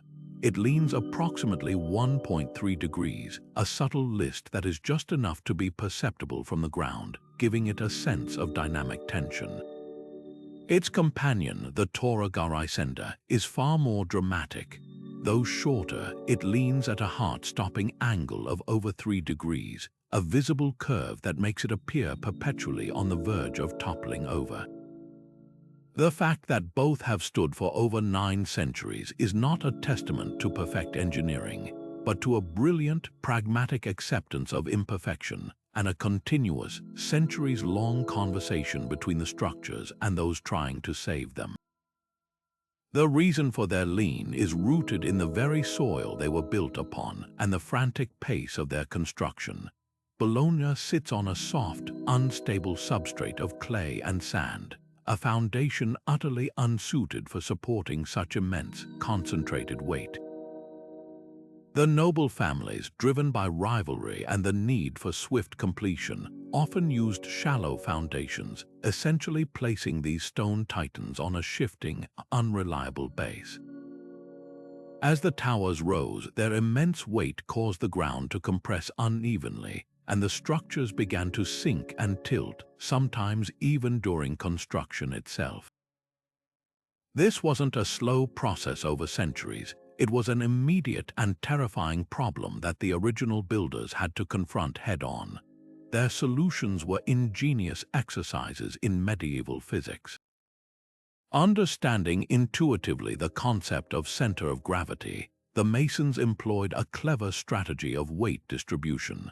They constructed the lower sections of the towers using massive, dense blocks of selenite stone and thick walls, creating a heavy, stable base designed to act as a counterweight to the lean.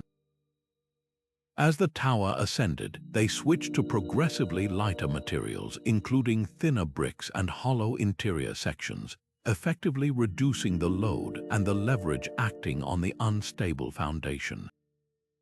In some cases, they even adjusted the architecture as they built, intentionally straightening the upper sections of a tilting tower to compensate for the lean below, creating a graceful, banana-like curve that redirected the weight more vertically.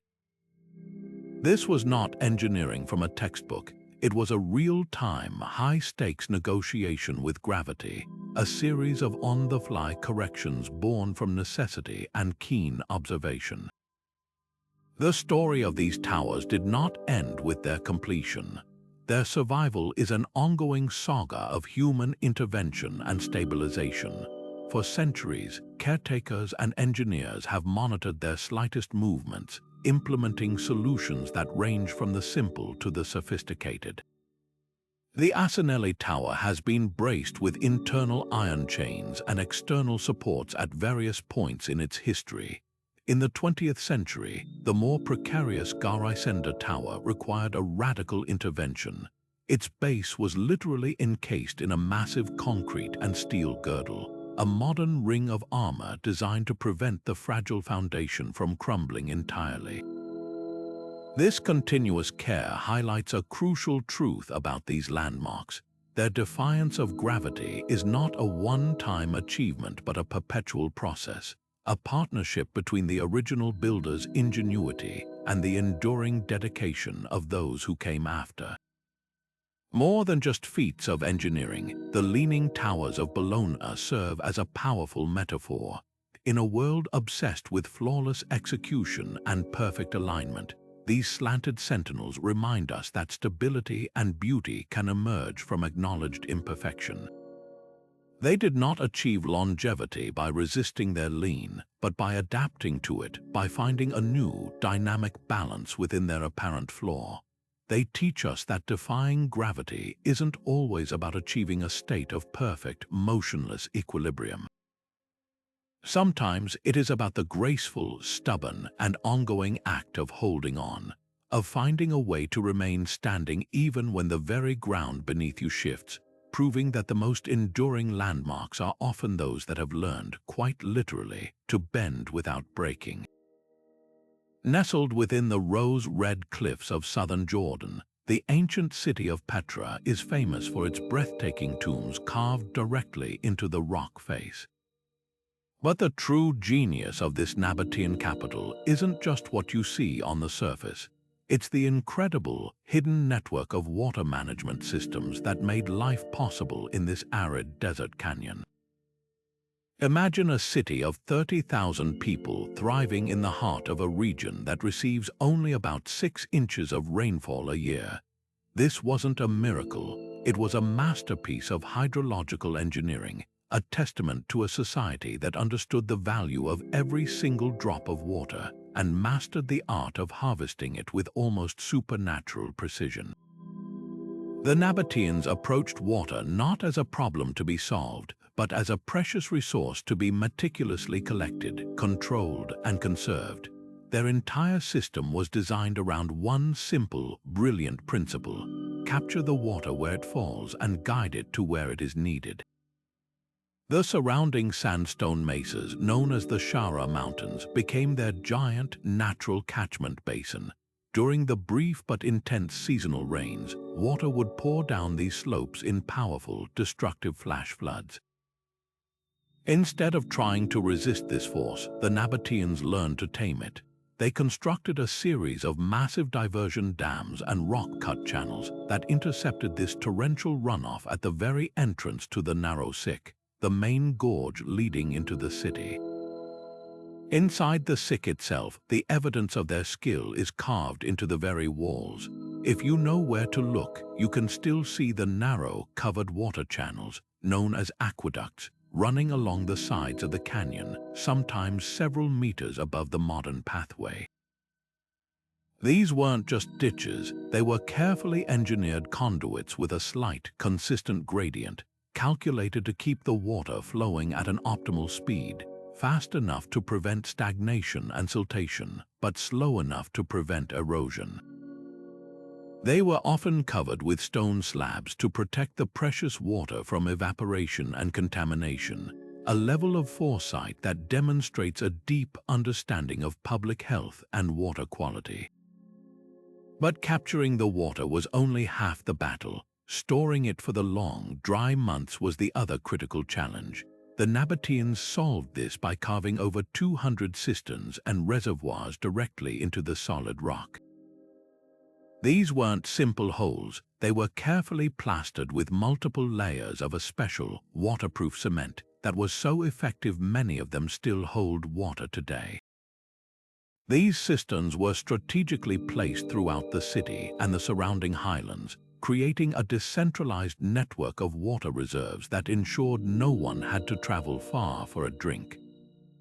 This system provided resilience. If one channel was damaged or one cistern contaminated, the entire city wouldn't suffer. The true marvel lies in the surveying and mathematical skill required to make it all work. How did they calculate the precise gradients over long distances without modern levels or theodolites? Archaeologists believe they used simple but incredibly effective tools. A basic frame level with a hanging plumb bob could establish a horizontal plane, while a chorobates, a long, water-filled trough, could help determine a very slight incline over distance. The real magic was in their execution. The gradient in the Sikh aqueduct, for instance, is a remarkably consistent 1% drop, a precision that would be impressive even with laser-guided tools. This allowed them to bring water from springs over 6 miles away, delivering it directly to the heart of the city, to public fountains, private homes, and even the vast garden of the Great Temple, a stunning display of lush greenery in the middle of the desert. Maintaining this vast, hidden infrastructure was a continuous, communal effort. Teams of workers would have been tasked with regularly inspecting and cleaning the channels, removing silt and debris to prevent blockages.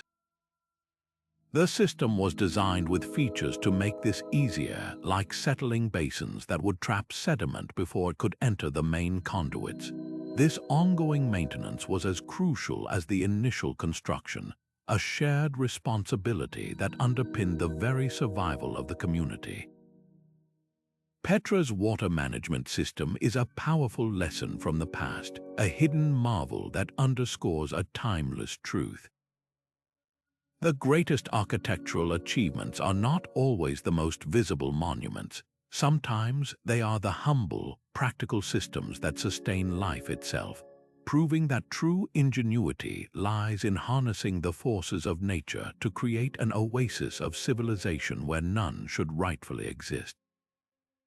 Leaving behind the ancient desert hydrology of Petra, we find ourselves transported to a completely different era and aesthetic, where the defiance of gravity is achieved not through massive stonework, but through the delicate, living medium of nature itself.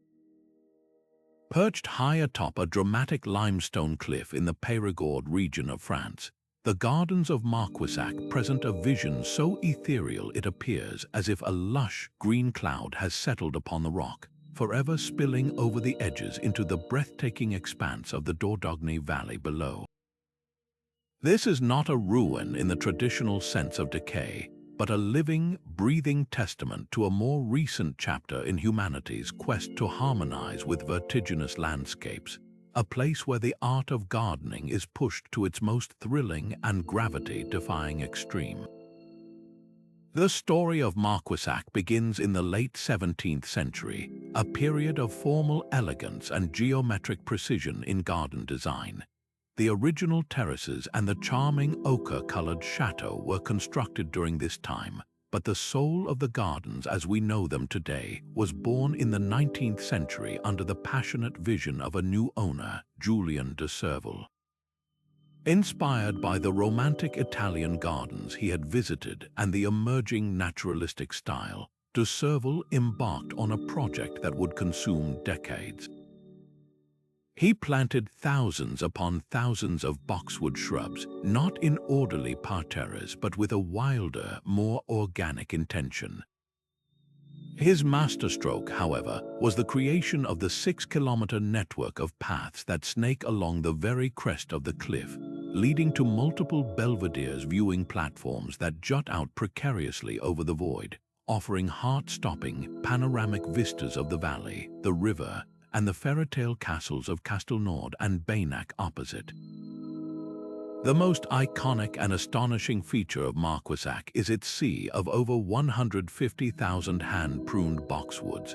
These are not merely trimmed hedges, they are individual sculptures, painstakingly shaped into soft, rolling, organic forms that mimic the natural contours of the cliff tops and clouds.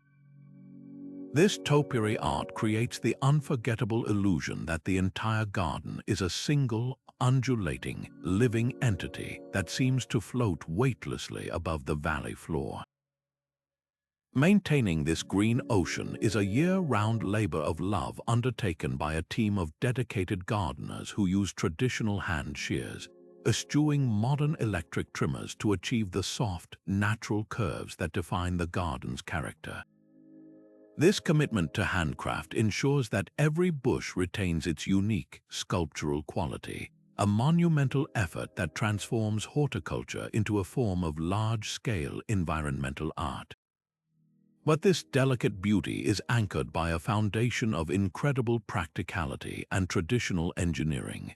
The cliffs of Marquissac are inherently unstable, a constant threat of erosion and collapse. To secure their dream, the builders employed the ancient dry stone walling technique that is a hallmark of the region. Without using any mortar, skilled artisans carefully selected and fitted local limestone blocks together to create a vast web of retaining walls and supporting terraces.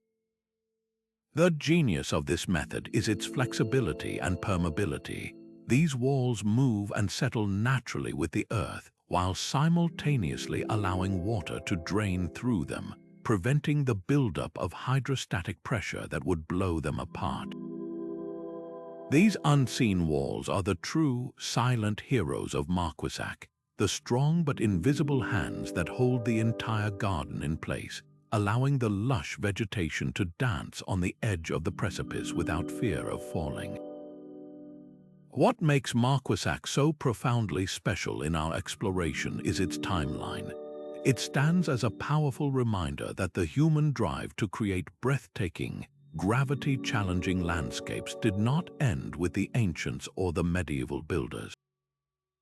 This is a work from the comparatively recent past, a project that bridges the gap between historical marvels and contemporary ambition. It represents a fusion of aesthetics and engineering where the two are completely inseparable. The dry stone walls are both structurally vital and visually harmonious, blending so perfectly with the native rock that they appear to have grown from the cliff itself. The gardens do not conquer the landscape, they converse with it, using human creativity to elevate the natural world into a shared work of art that appeals to our senses of wonder, beauty, and adventure. Now we arrive on the windswept coast of Brittany in northwestern France, where the landscape is dotted with a mystery that is both vast and intimate. Here, spread across several kilometers of heather and field, stand the Carnac stones, not a circle or a tomb, but an immense army of silent, grey sentinels arranged in long, parallel rows. With over 3,000 individual megaliths stretching as far as the eye can see, it is the largest collection of standing stones anywhere on Earth. Their scale is almost impossible to process from the ground. To walk among them is to feel yourself shrink, becoming a tiny figure moving through a vast, open-air cathedral built by an unknown congregation for a purpose we can only guess at. These are not the neatly trimmed stones of a garden. They are ancient, weathered, and moss-covered, each one a unique shape and size, yet all part of a grand, incomprehensible design that has endured for over 6,000 years. The sheer logistics of their creation are a puzzle that begins in the quarries of the local granite bedrock. The largest of these monoliths, known as the Grand Menhir Brisset, though now fallen and broken, would have stood over 20 meters high and weighed closer to 300 tons, making it one of the heaviest objects ever moved by Neolithic peoples. The more typical stones of the alignments, while smaller, are still immense, averaging around 3 meters in height and weighing up to 50 tons, the weight of a fully loaded semi-truck. How did a society of farmers and herders with no metal tools, no wheels, and no domesticated animals stronger than an ox accomplish this? The prevailing theory is one of immense communal effort and simple physics. They likely used wooden sledges, rollers made from felled tree trunks, and a system of ropes woven from animal hide or plant fibers. The process would have been a slow, rhythmic dance of human power, with teams of people levering the stones onto their transport, then pulling and pushing them across the landscape, perhaps lubricating the path with water or animal fat to reduce friction.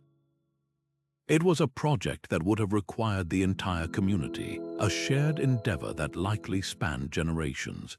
But the how is overshadowed by the even greater mystery of the why. Why would a people invest such a staggering amount of time and calories into such a back-breaking, non-utilitarian task? The alignments are not a fortress, a village, or a tomb.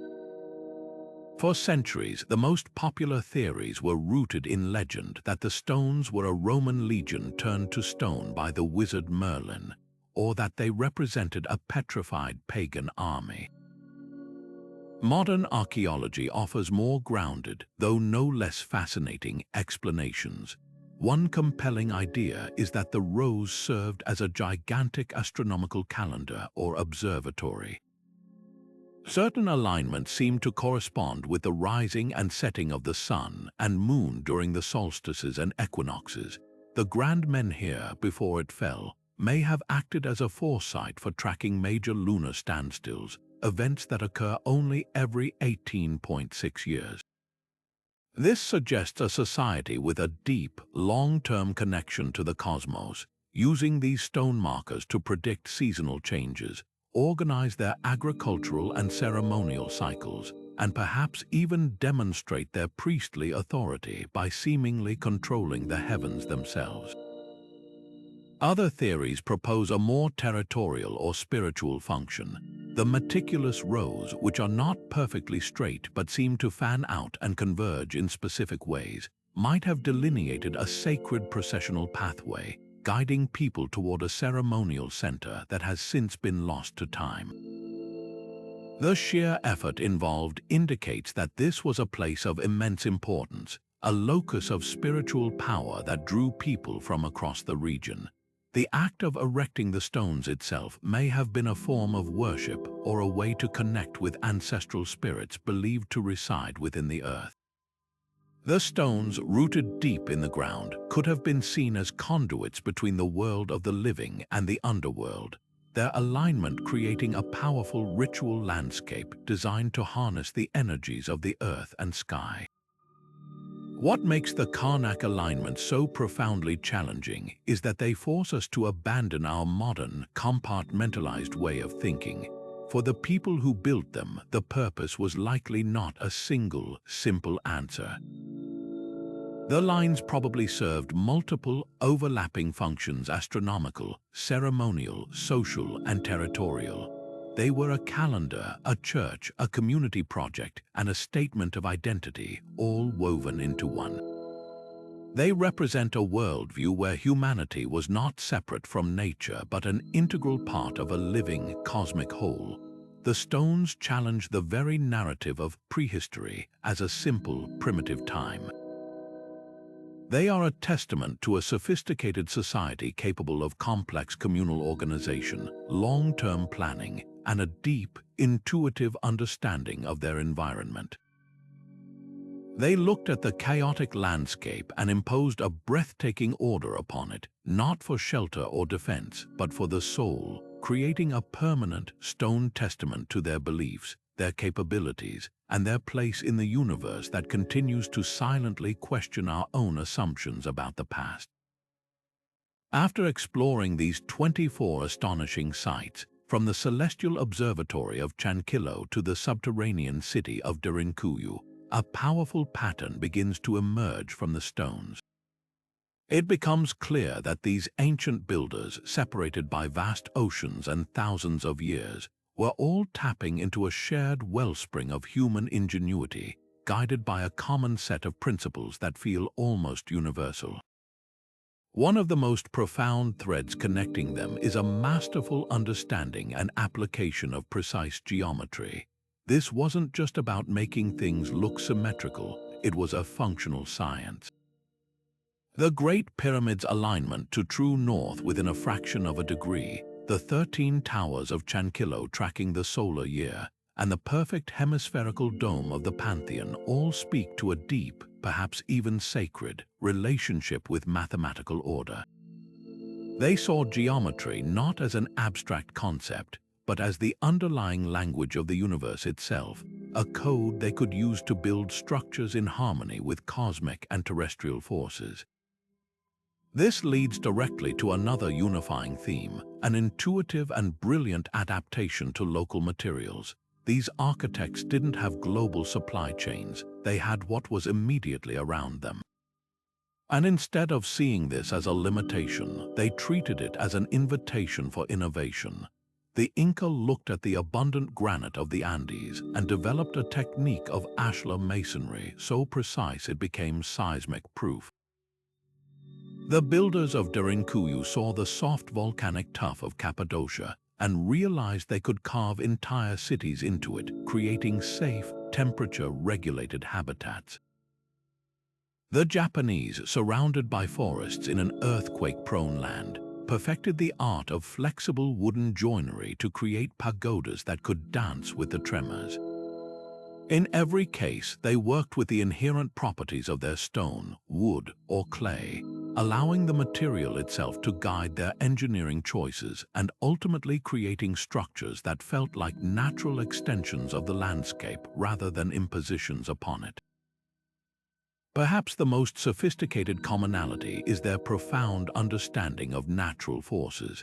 This goes far beyond simple observation. It represents a deep, empirical science developed over generations. They learned to not just withstand nature, but to partner with it. The Inca terracing at Moray and Machu Picchu manages water flow and prevents erosion with an efficiency that rivals modern civil engineering. The Nabateans of Petra didn't fight the desert's scarcity. They mastered hydrology to create a lush oasis in the arid landscape. The designers of the Hanging Temple and the Japanese pagodas understood dynamics and load distribution in a way that allowed their creations to absorb and dissipate energy from earthquakes and high winds.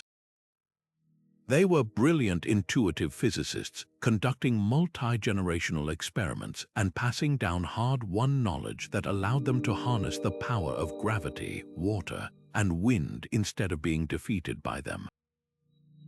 None of this would have been possible without the fourth critical thread, incredible communal effort and social organization. The scale of these projects is a constant reminder that they were achievements of entire cultures, not just lone geniuses. Moving an 800-ton stone at Baalbek or erecting a moai on Easter Island required the coordinated labor of hundreds, if not thousands, of people working in concert. This speaks to a level of social cohesion, shared purpose, and logistical planning that is truly staggering. Whether motivated by spiritual devotion, the demands of a ruler, or the need for communal survival, these projects required a society capable of organizing itself around a monumental goal, feeding and housing its workers, and sustaining the effort across decades or even centuries. The ruins themselves are the physical manifestation of shared human ambition and collective will. Ultimately, what connects all these threads is our overarching philosophy of working with nature rather than against it. This is the most powerful lesson these ancient sites offer us today. They achieved longevity and resilience not through brute force domination of their environment, but through a respectful and intelligent collaboration with it. They positioned Machu Picchu and the Hanging Temple to use the landforms for defense and climate control. They designed the Pantheon's dome to become lighter at the top and the walls of Sacsayhuamán to flex during earthquakes. Their drive was fueled by a powerful fusion of spiritual, practical, and artistic motives: to honor the gods, to protect the community, to assert power, and to create something of breathtaking beauty that would endure. In doing so, they left behind a legacy that challenges our modern assumptions of progress, reminding us that true ingenuity is timeless and that the most enduring structures are those built in harmony with the world around them. From the towering stone walls of Sacsayhuamán to the gravity-defying temples of Meteora, from the celestial precision of Chancillo to the subterranean marvel of Derinkuyu, these 24 sites are far more than just ancient ruins. They are a powerful and enduring chorus of human achievement, echoing across continents and millennia to remind us of a profound truth: our ancestors were not primitive but profoundly ingenious. They looked at insurmountable cliffs, massive stones, and desert wastes and saw not obstacles but opportunities. They achieved what we, even with our modern technology and advanced mathematics, still struggle to fully explain, pushing the boundaries of what we believe is possible and forever challenging the linear narrative of human progress. Each of these places tells a unique story, yet they all speak a universal language of innovation, faith, and incredible collaboration. They were not built by slaves under a whip, but by communities united by a shared vision and a collective will. The story of the Moai is the story of an entire island culture coordinating to walk giants across the land. The story of the Great Pyramid is the story of organizing tens of thousands toward a single, monumental goal. These projects required more than just physical labor. They required a sophisticated transfer of knowledge across generations, a deep understanding of astronomy and physics, and an unwavering belief in something greater than themselves. They remind us that the most astonishing feats are rarely accomplished alone, but are born from our incredible human capacity to work together. Perhaps the most important lesson these stones whisper to us is about perspective. What we often label as impossible is usually just a limitation of our own imagination or a gap in our current understanding. The builders of Puma Punku, with their precision that resembles modern machining, clearly possessed knowledge that has since been lost to history. Edward Leedskalnin at Coral Castle demonstrated that a single determined individual, armed with patience and a clever understanding of leverage, can achieve what machinery often can't. These sites compel us to stay humble, to remain curious, and to always question the established limits of our own era. They are a permanent invitation to look at a problem from a new angle, to work with nature instead of against it, and to never stop wondering what else we might be capable of. As modern technology like ground-penetrating radar and satellite imaging allows us to peer beneath the earth and through dense jungle canopies, we are uncovering new secrets every day. Each discovery adds another piece to the vast, interconnected puzzle of our shared human past. By studying and preserving these sites, we do more than just honor the legacy of those who came before us. We light a beacon for the innovators of the future. We show them that ambition, when paired with creativity and collaboration, can literally move mountains and redefine the possible. The greatest mystery is that we have likely only scratched the surface of what's still hidden, waiting to be found. What do you think is the next great mystery to be unearthed? Could there be an even older city hidden beneath the sands, or a lost technology waiting to be rediscovered? Share your own theories and thoughts in the comments below. We love hearing your ideas and continuing this exploration together. If you've enjoyed this journey to the edges of the impossible, make sure to subscribe and hit the bell so you don't miss our next adventure into the wonders of our world. Thank you so much for watching, and wherever you are, never stop exploring.